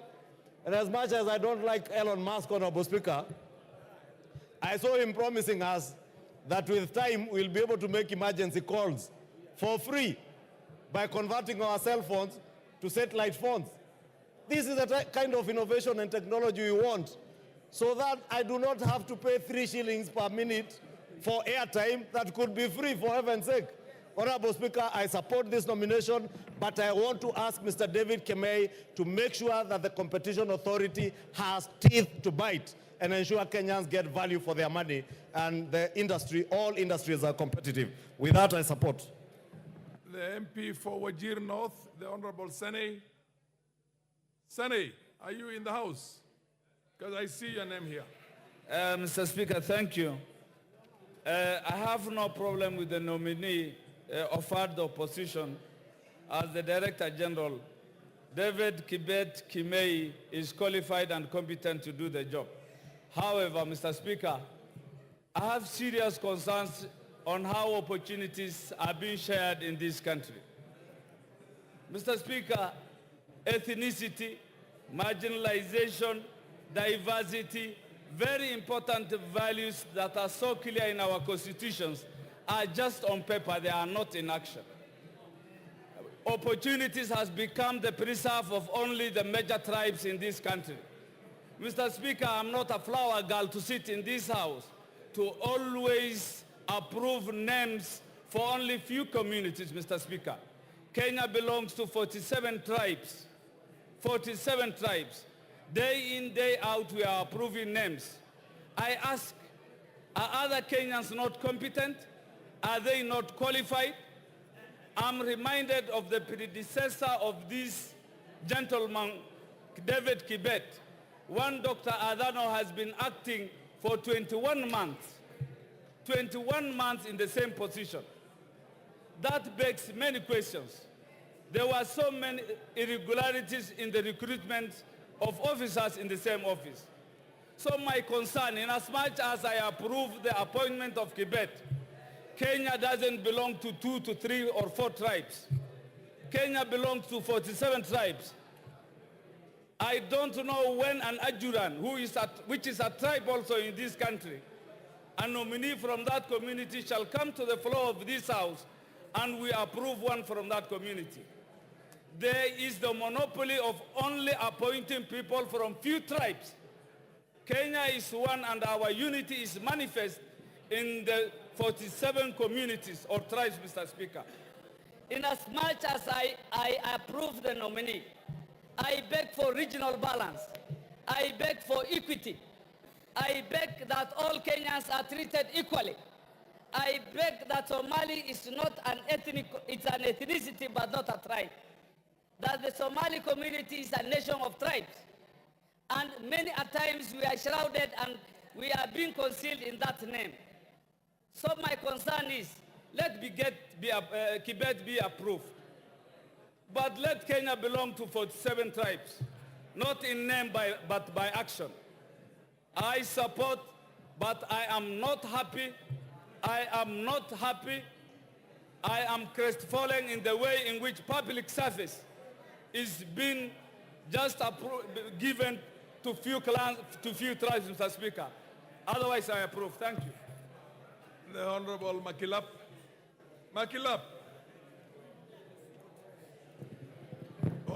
Thank you, Mr. Speaker. Honorable members, please consult in law. Thank you, Mr. Speaker. Order. Yeah. Proceed. Protecting me from the leadership here. They are doing loud consultation. The Honorable Kimani Chungwa, the Honorable Osoro.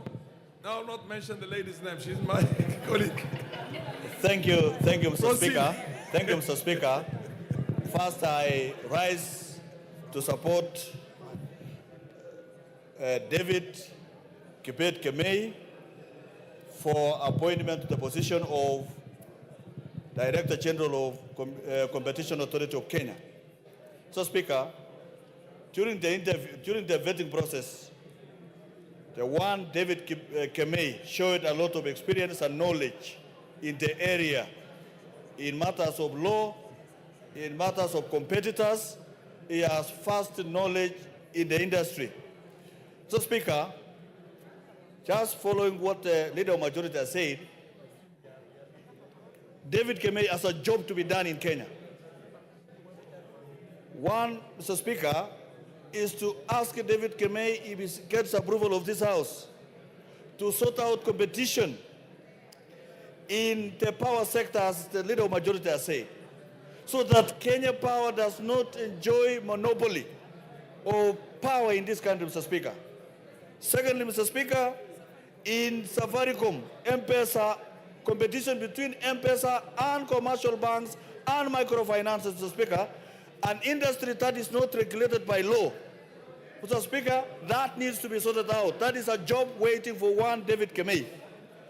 Mr. Speaker, in the manufacture of cement, Mr. Speaker, in this country there is one manufacturer who does the clinker, who does the manufacture of and processing of cement. He is the manufacturer, he is the wholesaler, he is the retailer, and he is the distributor.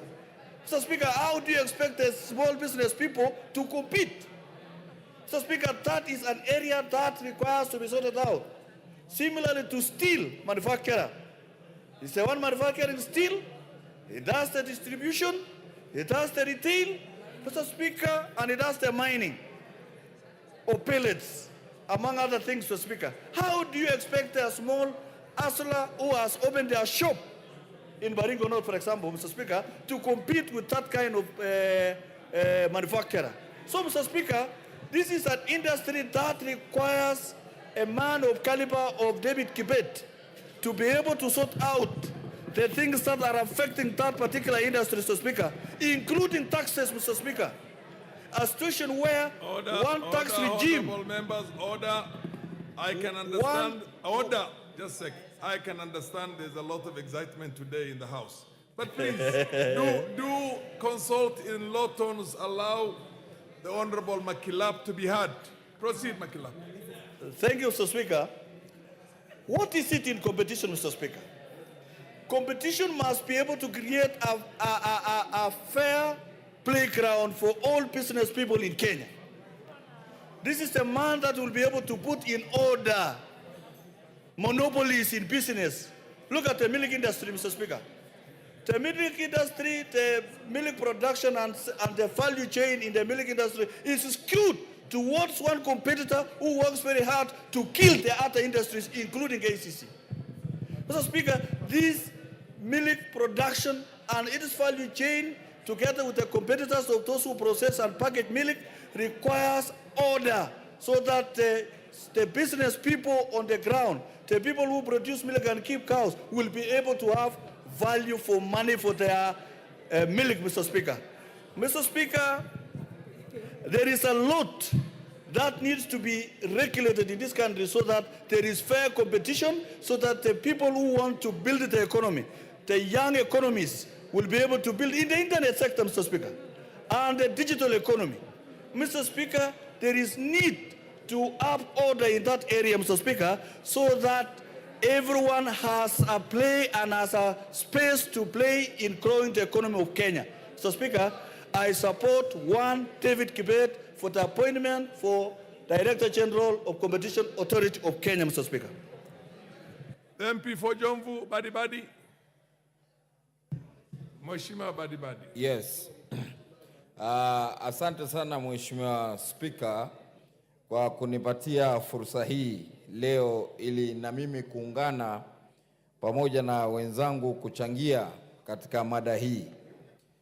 Leo Mheshimiwa Spika, mimi nataka pia kushikana pamoja na wajumbe wenzangu katika kuunga mkono uteuzi wa Bwana David Kimei katika halmashauri ya ushindani, yani Director General katika Competition Authority. Vile vile Mheshimiwa Spika, niko na sababu ambazo zinanifanya kuwa niweze kuunga mkono hoja hii. Ni kwa sababu Bwana David Kimei ameongelelewa na wengi sana juu ya utendakazi wake na kuwa ni mtu ambaye ataweza kusaidia katika kuona kuwa halmashauri hii inaweza kunawiri. Mheshimiwa Spika, tumeona kiongozi wetu wa wengi ndugu Kimani Ichung'wah akizungumzia juu ya hali ilivyo katika Kenya Power, na ni muhimu pia na mimi niunge mkono kusema kwa mambo kama haya. Ni muhimu kuona kuwa mtu mwananchi anaweza kujichagulia, lakini hali ilivyo mwananchi anawekwa katika hali kuwa hana budi, lazima awe ataweza kutumia moto wa Kenya Power. Vile vile Mheshimiwa Spika, nataka kumwambia Bwana David Kimei ya kwa kuwa hii kazi yake ni ngumu sana na lazima ajitolee na serikali impe nguvu ya kuona kuwa namna gani wale mabwenyenye ambao watakuwa wakitaka kuzuia ili waweze kumonopolize biashara, kuona kuwa ameweka ushindani wa kila moja. Mheshimiwa Spika, nikisema hivyo ni kumaanisha kuna uwekezaji wa nafaka, yani grain handling, ambao kuna makampuni pia Mheshimiwa Spika wanataka kujitolea kuona kuwa kule Mombasa washindane pamoja na wengine ili wafanye biashara ile, lakini wanawekewa vikwazo vingi katika kuona kuwa wanaweza na wao kuingia katika uwanja wa ushindani ili kufanya mambo yale. Kijana mmoja mkurugenzi mdogo sana pale anaitwa Mohamed D, ambaye yeye aling'ang'ana pande ya mambo ya documentation na mengine mingi kuona kuwa ili aweze katika hiyo kampuni ishindane na wale mabwenyenye wengine. Mheshimiwa Spika, hatuwezi kuenuka ikiwa tutaacha wale mabwenyenye peke yao wenye nguvu wafanye biashara. Kwa hivyo mimi nasema ni muhimu huyu Bwana David Kimei aone kuwa tukimpelekea maneno pia kumwambia awe ataweza kuwasikiza ili aweze kufungua mlango wa ushindani wa kibiashara na mambo mengine katika watu wetu. Vile vile leo tuna hasara. Mheshimiwa Spika, imepatikana mafuta kule Turkana, ambapo kwa zamani sisi pale Mombasa kwetu kulikuwa na refinery pale Changamwe. Hivi sasa imefungwa, hakuna ushindani ambao unaweza kuendelea. Mafuta haya yanapatikana, yanachukuliwa pelekwa nchi za nje, wanafanyiwa na yanakuwa refined, kisha tunarudishwa tunauziwa. Kwa hivyo hiyo kwa Kiswahili nasema ni goji kirba, kirba goji. Yaani sisi tuna mafuta tutoe nje tufanyiwe refining alafu kisha turudishwe. Hii kampuni refinery lazima ifufuliwe na serikali ili iweze kushindana na wale Waarabu wengine pale katika nchi za nje na kutupa kazi katika watu wetu ambao walikuwa wanafanya katika refinery ile. Leo Mheshimiwa Spika, watu wengi wamefutwa kazi. Watu wengi wameenda kutafuta kazi katika nchi za nje. Mdogo wa mamangu mwenyewe, bwanake alikuwa anaitwa Kibwana, anafanya refinery. Kwa experience yake baada ya refinery kufungwa, leo ameenda kufanya kazi Qatar katika nchi za nje kusaidia watu wengine, na hali hii miradi ikiweza kufunguliwa wanaweza kuleta ushindani na watu wetu kufanya kazi hapa. Kwa hivyo Mheshimiwa Spika, nashukuru sana na nampongeza David Kimei. Asante sana. Madam Ngelechei, the MP for Elgeyo Marakwet, followed by akifuatwa na Mheshimiwa Mazamzam. Thank you so much, Mr. Speaker, for giving me this opportunity. And Mr. Speaker, I want to contribute to the appointment of Mr. Kemei. I know David Kemei personally as a person, and he is someone, a very hardworking person, who has actually steered a very successful DGMB Solutions Limited, and has proven to be somebody who can take an organization from one level to another. And that is the experience that we need in the public service nowadays, Mr. Speaker, because many a times we fail, not because we don't have the right people with the right knowledge, but experience is the best way we can handle this noble organization.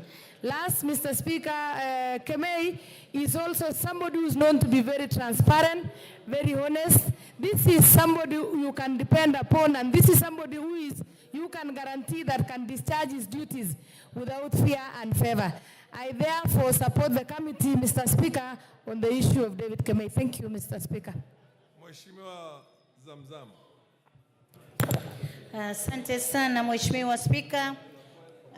Kwanza kabla sijaendelea niweze kuelezea wale ambao wanashughulika na IT ama pale juu wasiweze kutoa mazungumzo yangu, manake tumeingia bunge tuzungumze, watu wetu wanaangalia. Mheshimiwa Spika, Mheshimiwa Spika, nichukue fursa hii niweze kumshukuru na kumpongeza ndugu yetu David Kemei kwa kuteuliwa katika halmashauri hii. Mheshimiwa Spika, Mheshimiwa Spika, ni mtu ambaye David Kemei amekuwa ni mtu mwenye mujitama ambao wa kueleweka, ni mtu ambaye amejiweka katika hadhi ambayo inatakiwa kuwekwa katika halmashauri hii. Mheshimiwa Spika, Mheshimiwa Spika, nikiweza kupigia upatu ndugu yangu Mheshimiwa Badi, naweza kusema hivi Mheshimiwa Spika, halmashauri nyingi Mheshimiwa Spika, unapata kama alivyozungumza wana ile mambo ya kufanya biashara mtu mmoja, yani monopoly. Yeye mtu mmoja ndio anataka kufanya biashara peke yake Mheshimiwa Spika. Na mimi nataka kusema kwa mfano ile green bulk ya handlers ya kule Mombasa, unapata kuna wenzetu ambao wana uwezo wa kufanya biashara hii Mheshimiwa Spika, lakini mtu mmoja amekatalia, yeye peke yake ndo anafanya hiyo biashara Mheshimiwa Spika. Wenzake wamepewa nafasi ya kufanya, lakini unaona mambo enda kotini na nini. Kwa hiyo tunajua ndugu yetu David Kemei anaweza kainyoosha Mheshimiwa Spika na mambo yakawa sawa Mheshimiwa Spika. Tunaangalia pia katika halmashauri ya stima Mheshimiwa Spika, kuna mambo mengi ambayo yanaendelea, na akiweza kutoa mwanya ambao tutapata wengine ambao waweza kufanya shughuli hizi Mheshimiwa Spika, ikawa mambo ya stima yanaenda vizuri Mheshimiwa Spika. Kwa hiyo mimi nataka leo kumpongeza, na pia nimwambie ndugu yangu Badi, pole sana kupoteza bodyguard wako. Mwenyezi Mungu amrehemu, amhifadhi na wema, na Mwenyezi Mungu akupe nguvu ndugu yangu Badi. Asante sana Mheshimiwa Spika. Lilian Kogo. Yes, order Lilian. Thank you so much, Honorable Lilian. Speaker. Yes, Owen Bayer. Honorable Speaker, while I support the sentiments on David Kemei, but in this debate, on the point of irrelevance, is it really right for honorable members to fight a company without a substantive motion? The issue of grain bulk is being fronted as if it is the main motion. Grain bulk is a respectable company that is doing good business out there. But when we drag its name here because of, I don't know, whatever war they have in Mombasa, I think it's unfair for this company, for the staff of that company, and for the organization called Grain Bulk. I think we need as a country to support this organization without having really to badmouth them in Parliament just because you cannot compete with them out there. Honorable Speaker, I think they need to withdraw those statements and stick to the motion on David Kemei and competition without necessarily having to badmouth a company that has done Kenya a great job. When no one could handle grain in this country, Grain Bulk came and invested. Is it really right for us to fight Grain Bulk Limited in this chamber? Thank you, Honorable Speaker. Hold Zamzam, iko nini?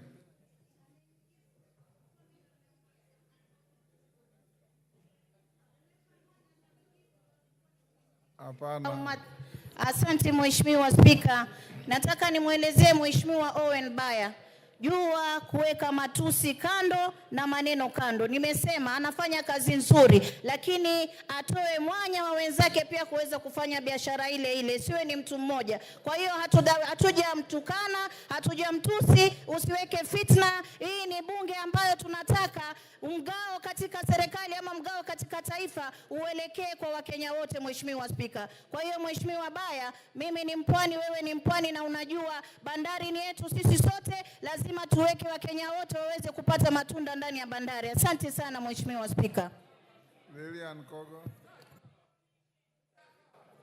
I really thank you, Honorable Speaker, for giving me this opportunity to also rise and support the nomination of one David Kemei to be the Director General of Competition Authority.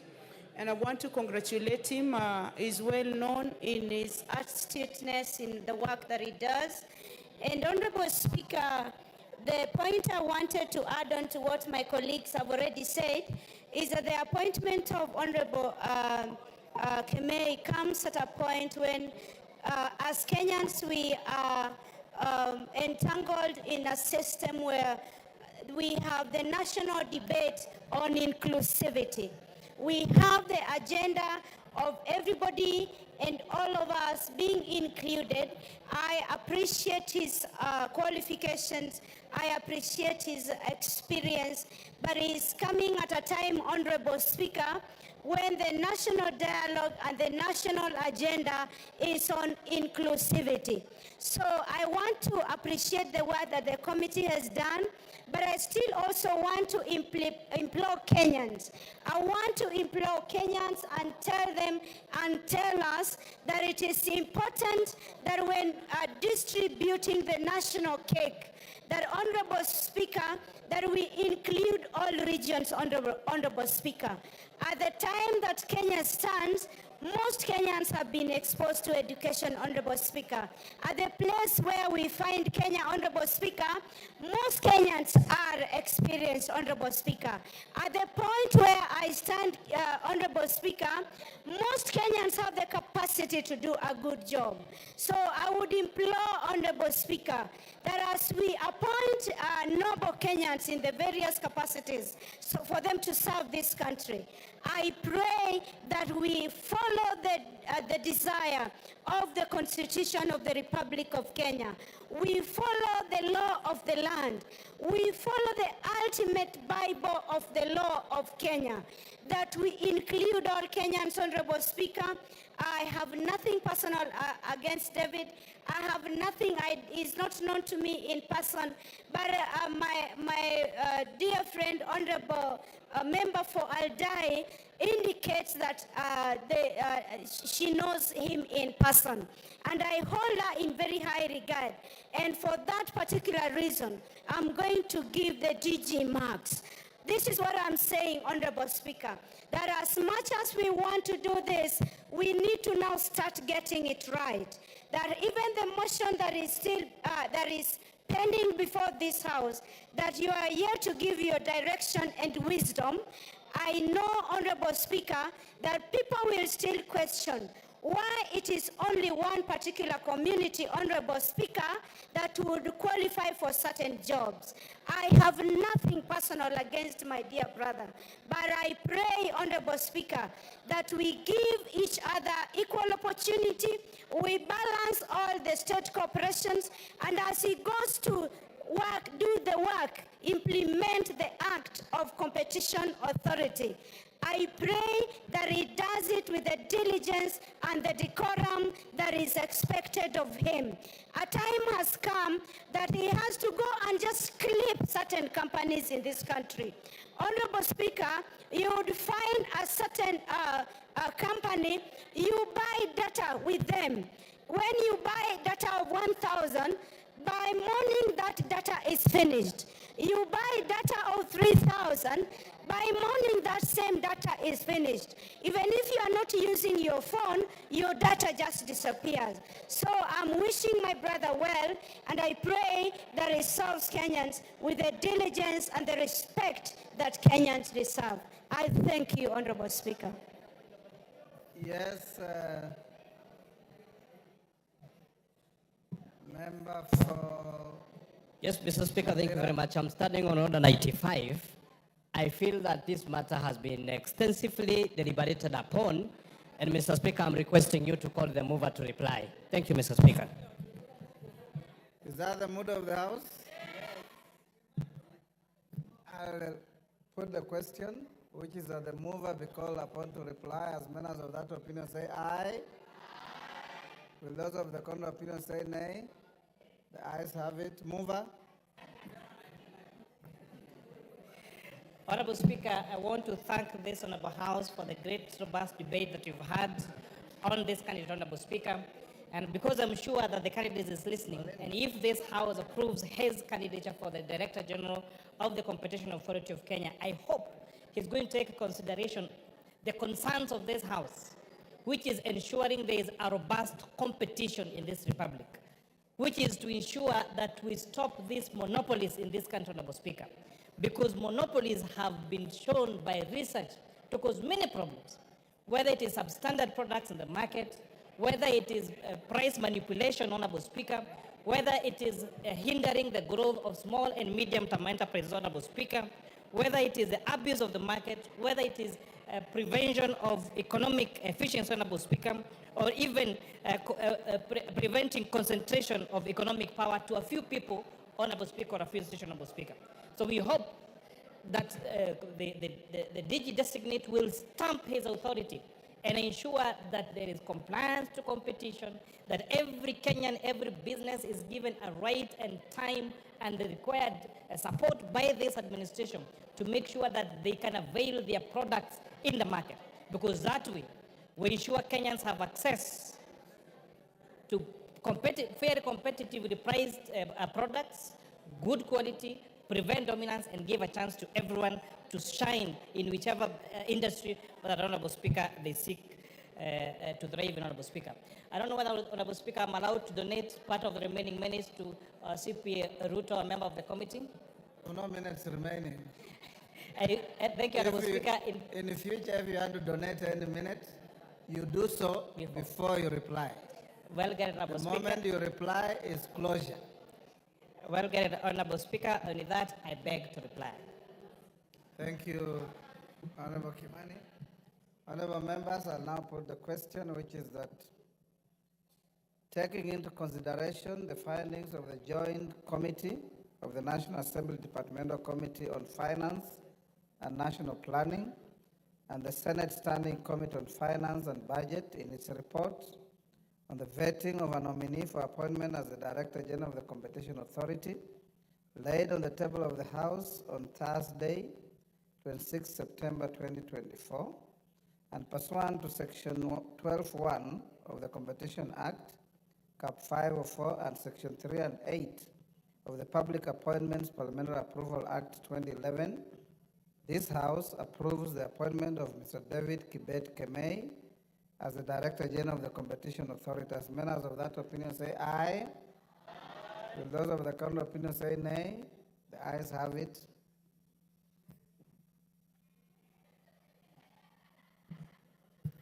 Honorable Member McLeod, take your seat.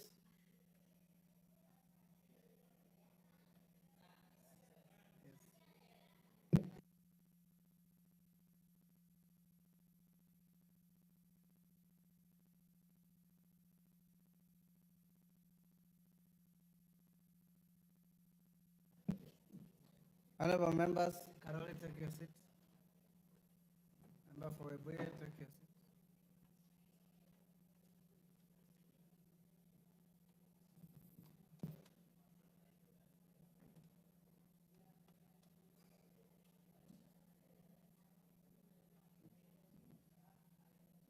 Honorable members, I have a further communication on the consideration of the special motion for the removal from office by impeachment of His Excellency Gachagua as Deputy President of the Republic of Kenya.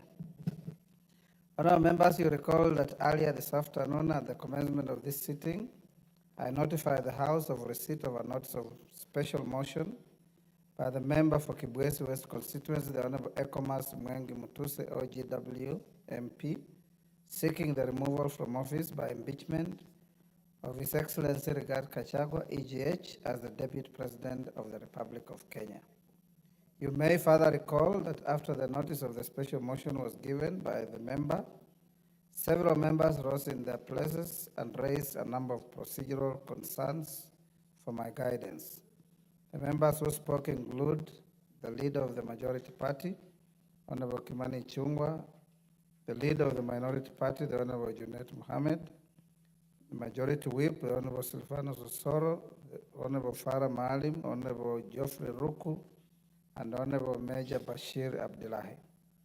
Honorable members, cognizant of the obligation on the House to dispose of the special motion with urgency, I undertook to address the concerns expeditiously in order to allow the House to proceed with the next stages of the special motion. As members are aware, the 7 days available to this House to dispose of the motion will lapse on Tuesday, 8th October 2024. In this regard, I retreated to my chamber to apply my mind to the issues and also convened a meeting of the House Business Committee for purposes of deliberating on the next steps to be taken with regard to the special motion and the procedural concerns raised in the House. Honorable members, I have summarized the issues raised by members as follows. 1, calculation of the number of members required to meet the voting threshold that apply to the impeachment of a deputy president. 2, whether the House shall conduct public participation in its consideration of the motion, and if so, the modalities of such an exercise. 3, the right of the deputy president to be afforded an opportunity to be heard, and 4, security arrangements for members of parliament. Honorable members, now allow me to examine each of the issues. With regard to the first issue, on calculating the number of members required to meet the voting threshold that apply to the impeachment of a deputy president, the attention of the Speaker was drawn to the current membership of the House in light of the 4 vacancies relating to Magarini, Ugunja, and Banisa constituencies, and the seat recently vacated by the Honorable John Badi upon his appointment to the Cabinet. The query around this issue sought guidance on whether calculating the voting threshold prescribed in Article 145 of the Constitution would take into account the vacancies and the existing 345 members of the House. I wish to refer the House to the express provisions of Article 145, 1 and 2 of the Constitution, which provide clear guidance on this issue. The articles provide, and I quote, "A member of the National Assembly, supported by at least a third of all the members, may move a motion for the impeachment of the President. On the ground of gross violation of a provision of this Constitution or any other law, where there are serious reasons for believing that the President has committed a crime under national or international law, or C, for gross misconduct. 2, if a motion under Clause 1 is supported by at least 2/3 of all the members of the National Assembly, the Speaker shall inform the Speaker of the Senate of that resolution within 2 days. The President shall continue to perform the functions of the office pending the outcome of the proceedings required by this article. Members will note the instructive words in both provisions subject the prescribed threshold to all the members, to the extent that no reference is made to existing members. The thresholds can only be applied to the membership of the National Assembly that is prescribed under Article 97 of the Constitution. In this regard, a member who proposes a motion for the impeachment of a president or deputy president must be supported by at least 1/3 of the 349 members of the House, being 117 members. By extension, for the House to pass a resolution on a motion for the impeachment of a president or deputy president, the motion must be supported by at least 2/3 of the 349 members of the House, being 233 members. A related issue raised with respect to the first issue was whether the validity of the proceedings of the House would be affected in light of the 4 vacant seats. Notably, Article 124.3 of the Constitution provides that the proceedings of a House of Parliament are not invalid merely on account of a vacancy in its membership. That settles the issue. Honorable members, the second issue was on the conduct of public participation. In consideration of the special motion and the modalities of such an exercise. At the very outset, permit me to note that it would be absurd for any person to imagine that a motion such as the one present before the House may be concluded without the participation of the public. Honorable members, Article 1182 of the Constitution categorically enjoins Parliament to facilitate public participation and involvement in the legislative and other business of Parliament and its committees. My attention has also been drawn to various court decisions relating to the removal from office of state officers, including county governors. I'm indeed persuaded that the public participation is an integral element of the process of removal of an elected state officer from office. Having reiterated the centrality of public participation in the process, how then shall the public participate in the consideration of the special motion? Honorable members, in answering this question, the House Business Committee has addressed this issue during its meeting this afternoon and approved a program of public participation across the country to be coordinated from the 47 counties. The clerk shall communicate the full details of the program for the information of the public through print and electronic media advertisements to run from tomorrow, 2nd October 2024. Honorable members, with regard to the administrative arrangements to facilitate public participation, the House Business Committee also resolved on the following modalities. 1, that the public participation will be undertaken on Friday, 4th October 2024. Consequently, all other parliamentary activities previously scheduled between Thursday, 3rd, until Monday, 7th October 2024 shall be suspended. That this unprecedented occasion is one which requires the House to summon all members to avail themselves and participate in all activities relating to the special motion. Further, Standing Order 68 provides that a motion for the removal of a person from office takes precedence over all other businesses on the order paper. Consequently, the consideration of the special motion shall have priority over all activities in the House, whether domestic or foreign. 3, that the House Business Committee will seek a resolution of the House to A, suspend the sitting of the House on Thursday, 3rd October 2024, in order to facilitate the administrative arrangements for public participation, and B, hold a morning sitting on Tuesday, 8th October 2024, and commence an early afternoon sitting on the same day to consider the special motion. Further, honorable members, I have been requested by the move of the motion and in consultation with the House Business Committee to convene a forum for a briefing of members on the modalities of the public participation program. In this regard, I will interrupt tomorrow morning's sitting at noon and adjourn the House for this purpose. I also direct the clerk to make necessary arrangements for the briefing of the House at this session. Honorable members, the third issue touched on the manner of affording the Deputy President an opportunity to be heard and the modalities of the same. In this case, Standing Order 67 obligates the House to afford the Deputy President an opportunity to be heard either in person, through a representative, or both. Further, the House is under an obligation to accord the Deputy President the right to fair administrative action under Article 47 and the right to fair hearing under Article 50 of the Constitution. Drawing from the foregoing and the timelines provided for the House to dispose of the motion for which notice was given today, the Deputy President of the Republic of Kenya is entitled to appear before the House in person through a legal representative or both during consideration of the motion. Noting that the special motion shall be considered on 8th October 2024, I have directed that the Deputy President be notified of his right to appear on the said date and the allocation of time from 5 p.m. to 7 p.m., 2 hours. Honorable members, the fourth and final issue that was raised for guidance was on the security of members whose support of the special motion may affect their personal safety.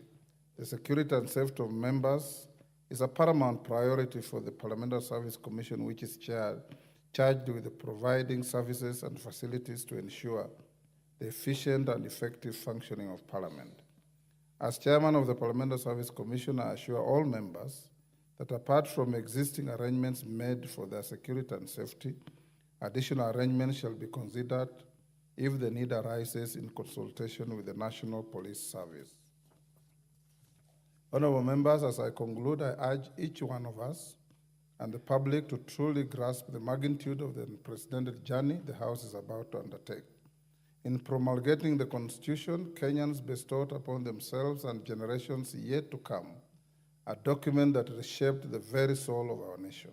Indeed, our Constitution is a living document that espouses the aspirations of our people. To this end, on Friday, 27th day of August 2010, Kenyans affirmed their sovereign and inalienable right to establish a government anchored in democracy, social justice, and the rule of law. The power to impeach is a profound check on the conduct of a state officer. To safeguard the rights of an affected state officer, the Constitution prescribes high and graduated thresholds on the National Assembly. The thresholds reflect the gravity of the task before the House. This special motion is not just an inquiry into the conduct of a state officer, it is also a momentous test of the resilience of the constitutional procedures meticulously designed by the framers. As you proceed to scrutinize the conduct of the Deputy President, the House is also under scrutiny with respect to its fidelity to the Constitution and its obligation to uphold the rights of every Kenyan. I have no doubt that we will rise to this defining moment, that we shall confront this test with dignity, resolve, and utmost integrity. I am confident that the House shall prove itself worthy of the trust placed on it by the Constitution and the people of Kenya. Honorable members, in summary, therefore, I wish to guide the House as follows. 1, that while the threshold for admitting the special motion under Article 145 and 150 is 117 members, the threshold for passing a resolution on the motion for the impeachment of the President or Deputy President is 203 members of this House. 2, that public participation is an integral element of the process of removal of an elected state officer from office. In this regard, the House Business Committee has approved a program of public participation across the country to be coordinated from the 47 counties on 4th October 2024. That's Friday this week. 3, that in order to observe the requirements of Article 47 and 5th of the Constitution and Standing Order 67, His Excellency the Deputy President shall be notified of his right to appear before the House on Tuesday, 8th October 2024, and the allocation of time between 5 and 7 p.m. That in addition to the existing arrangements made for the security and safety of members, additional arrangements shall be considered in the usual manner in consultation with the National Police Service. The House is accordingly guided. I thank you.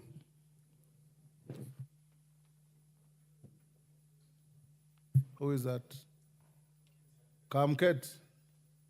On the ruling? Okay, give him the floor. Thank you, Mr. Speaker. Mr. Speaker, while I appreciate your guidance, Mr. Speaker, I seek slightly more guidance on the matter of public participation. The threshold for public participation is not very clear. Honorable Kamket, take your seat. If you listened carefully, I said we will adjourn the House tomorrow at 12 for the House to retreat into a special informal sitting to be briefed on that process. So if you hold your horses, you will know tomorrow. I suspect you are not listening.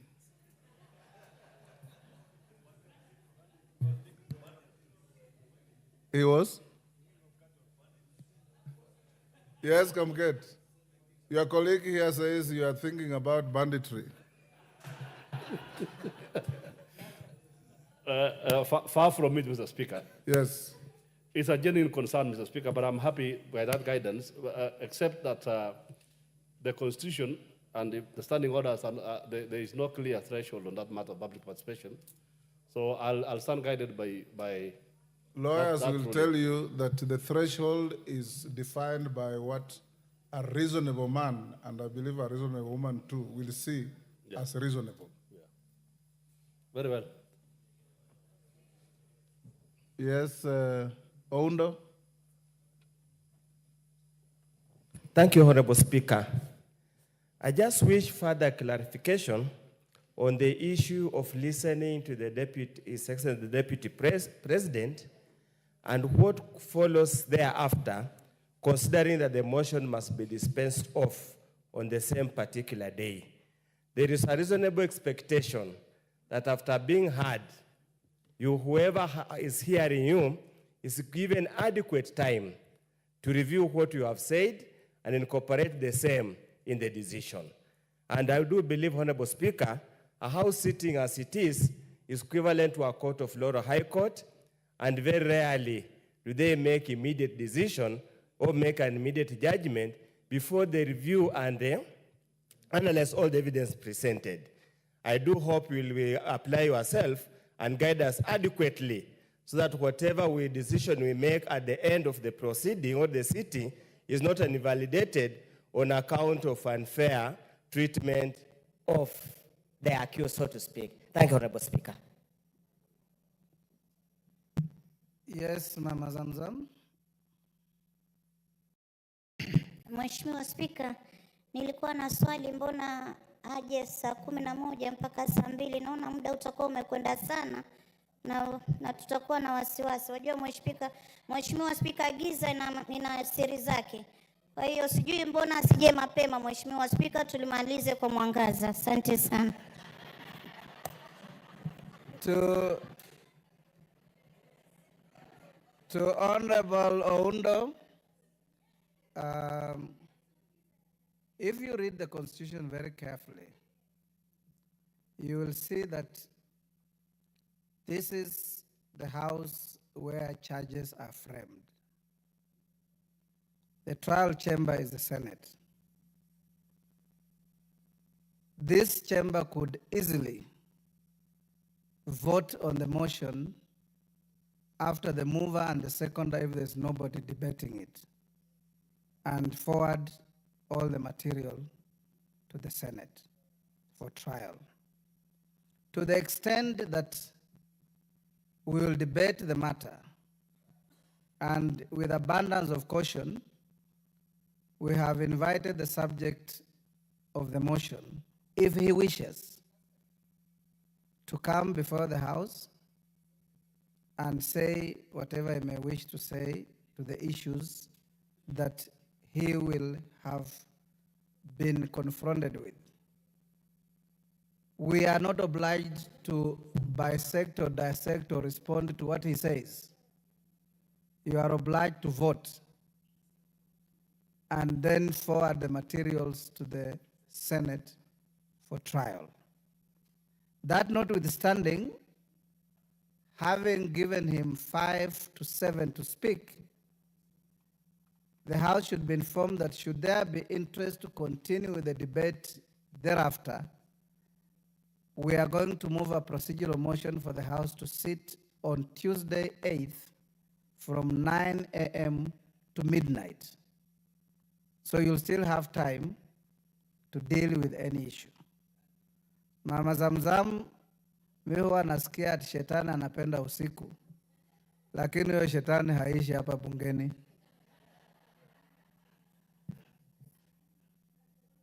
Yes, member for Kapchai.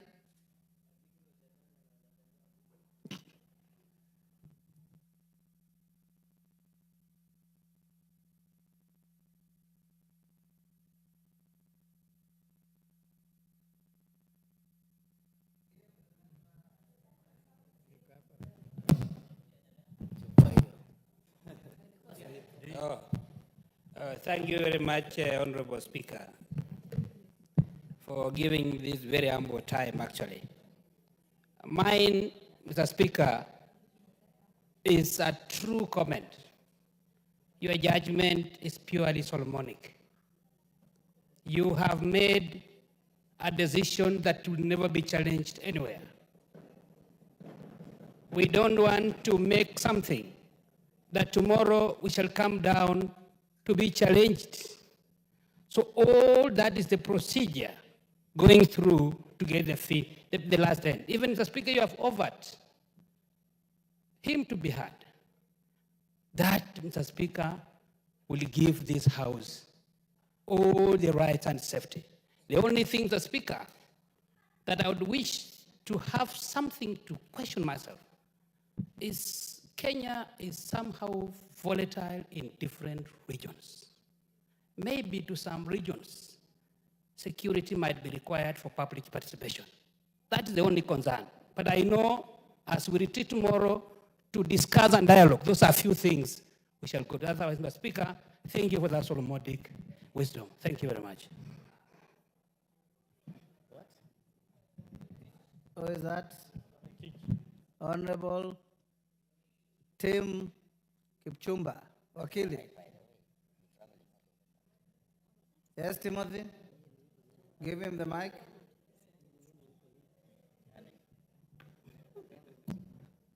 My clerks, today you are firing blanks.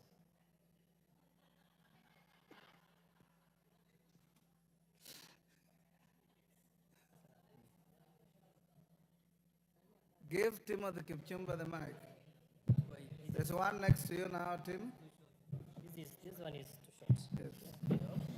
Thank you. Thank you, Honorable Speaker, for giving an opportunity to raise an issue that I wish you to clarify. Honorable Speaker, we need to give the Deputy President a fair hearing.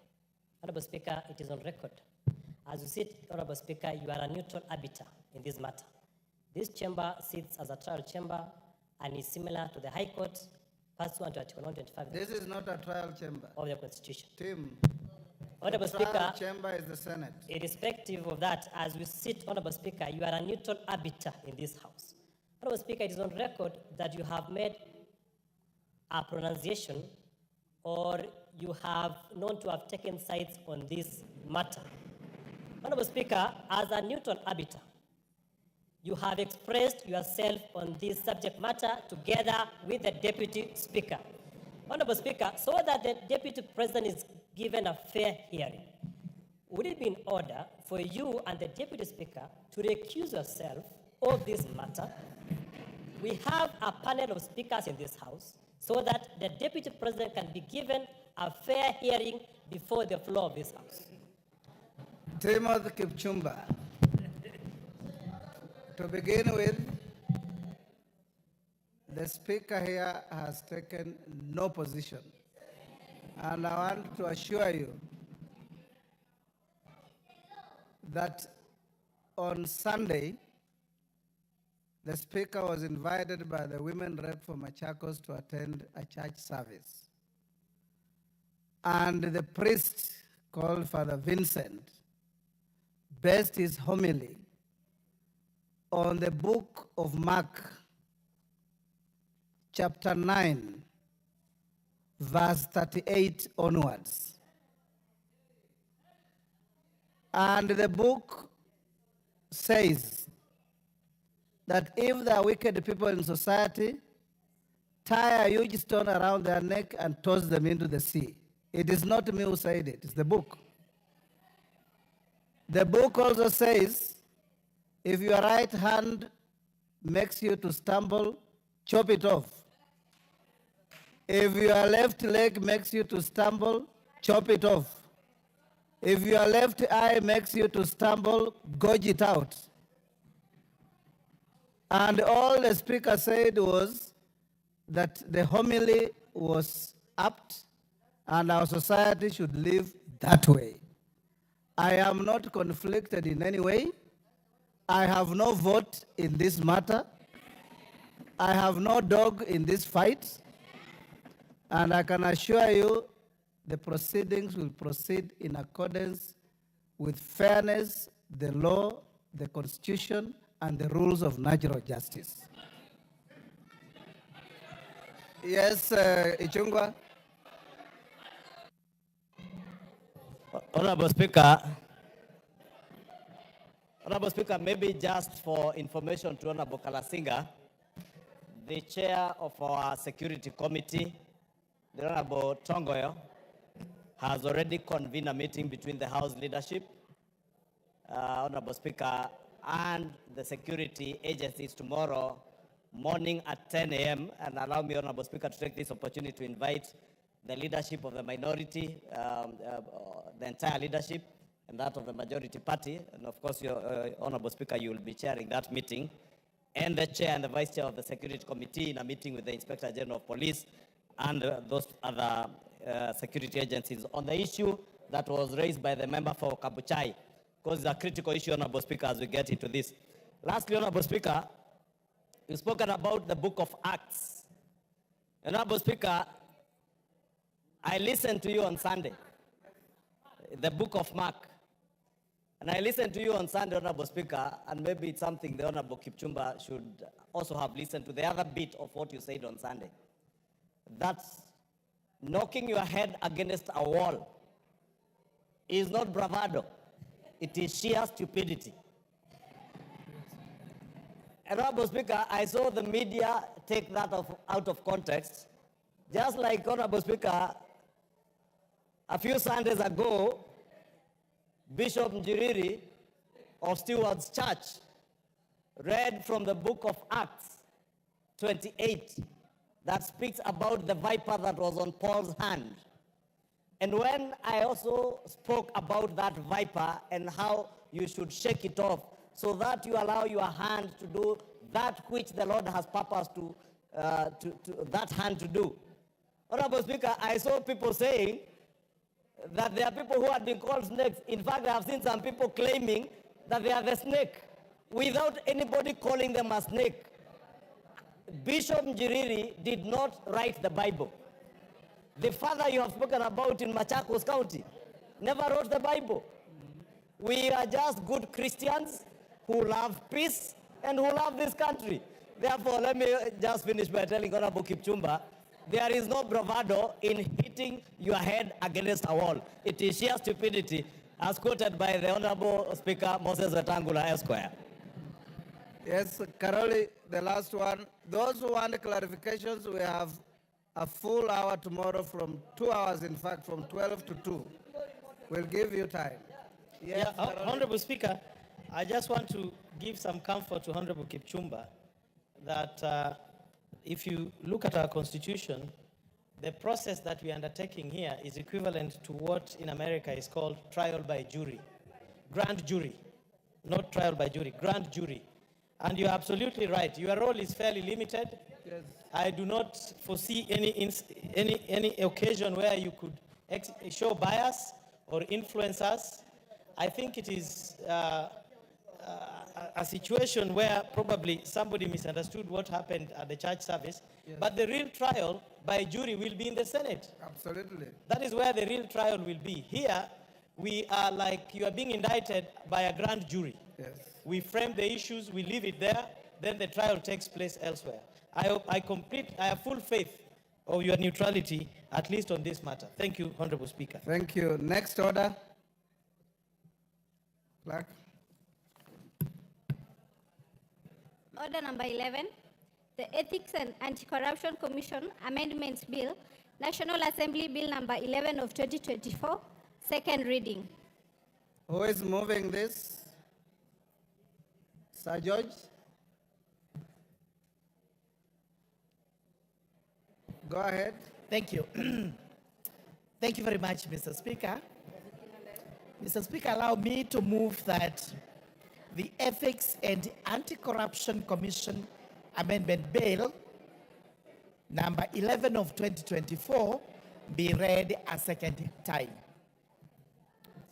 Honorable Speaker, this is a small bill that was brought to this House by the entity known as the NADCO, the National Dialogue Committee, in their deliberations, when they actually retreated to look at what recommendations they would make for better governance of the country.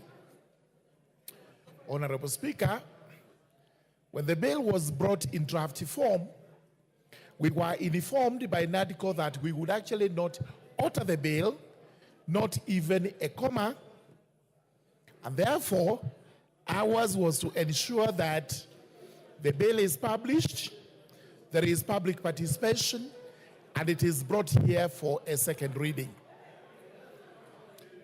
When the bill came after first reading, it was committed to Justice and Legal Affairs Committee, who considered the bill alongside the communication as to what extent we would involve ourselves with the amendment to the bill. The Justice and Legal Affairs Committee made a report which was tabled to this House. It actually agreed with the NADCO on the proposed amendments, save to propose a slight amendment which this House will consider at the third reading as regards Clause 3 of the proposed amendments. Honorable Speaker, this bill proposes to amend in Clause 2, Section 5 of the Ethics and Anti-Corruption Commission Act 2011, which we refer to as the Principal Act, and it proposes that the bill be amended by deleting subsection 1 and substituting, therefore, the following new subsection. The new subsection 1 is going to read as follows. The chairperson of the commission, and the commission here means the Anti-Corruption Commission, the Ethics and Anti-Corruption Commission, shall be a person who is qualified to hold the office of a judge of the High Court under the Constitution. In essence, this means that the person to be selected as the chairperson should actually have served as a legal practitioner for 10 years, or a magistrate under the Act, or a person of academic qualifications which meet the threshold of appointment as a judge of the High Court. I wish to confirm to the court that Justice and Legal Affairs Committee agreed with this proposed amendment in view of what we have been receiving from stakeholders regarding the performance of the Ethics and Anti-Corruption Commission. I regret to inform the House it has not been very commendable, and especially in view of how their cases have been treated by the Office of the Director of Public Prosecutions. When we talk about the commission here for EACC, the commission is the one that executes decisions made by itself. It is not the CEO. Therefore, when it comes to defending decisions before the DPP and elsewhere, it is the commission that actually goes to make that defense. Number two, economic crimes, and these are the crimes anticipated by the EACC Act, transcend across many laws in the country and internationally. There are very many laws that are involved. So it becomes a bit difficult for a person who is not qualified, a person who does not have knowledge in law, to actually comprehend, especially when it is a mesh where these laws are intertwined and they have to be interpreted. So we are saying, in view of this act which came into force in 2011 after the promulgation of the new constitution, this particular section should actually remain as proposed, that the person to hold that office will have to be qualified for appointment as a judge. Then we have clause 2, a proposal to amend so that when clause 1 comes into force, then clause 2 would protect the person holding the office for the remainder of the period of that period of the term of that office holder. We did not have any particular problem with this, save that it is clear in our laws, cardinal principles of legality cannot approbate and reprobate at the same time. Number 2, there is no point in guaranteeing which cannot be executed otherwise. Clause 3, which deals section 2, actually deals with an accrued right of the chairperson holding the position now. That person has a contract which cannot be terminated through this legislation or any other legislation. The fact remains the person will serve for the remainder of the contract before it comes to an end. So our only problem with this clause was what would happen once that person serves the remainder of the contract period. Section 2 would become a dead letter law. It would not be protected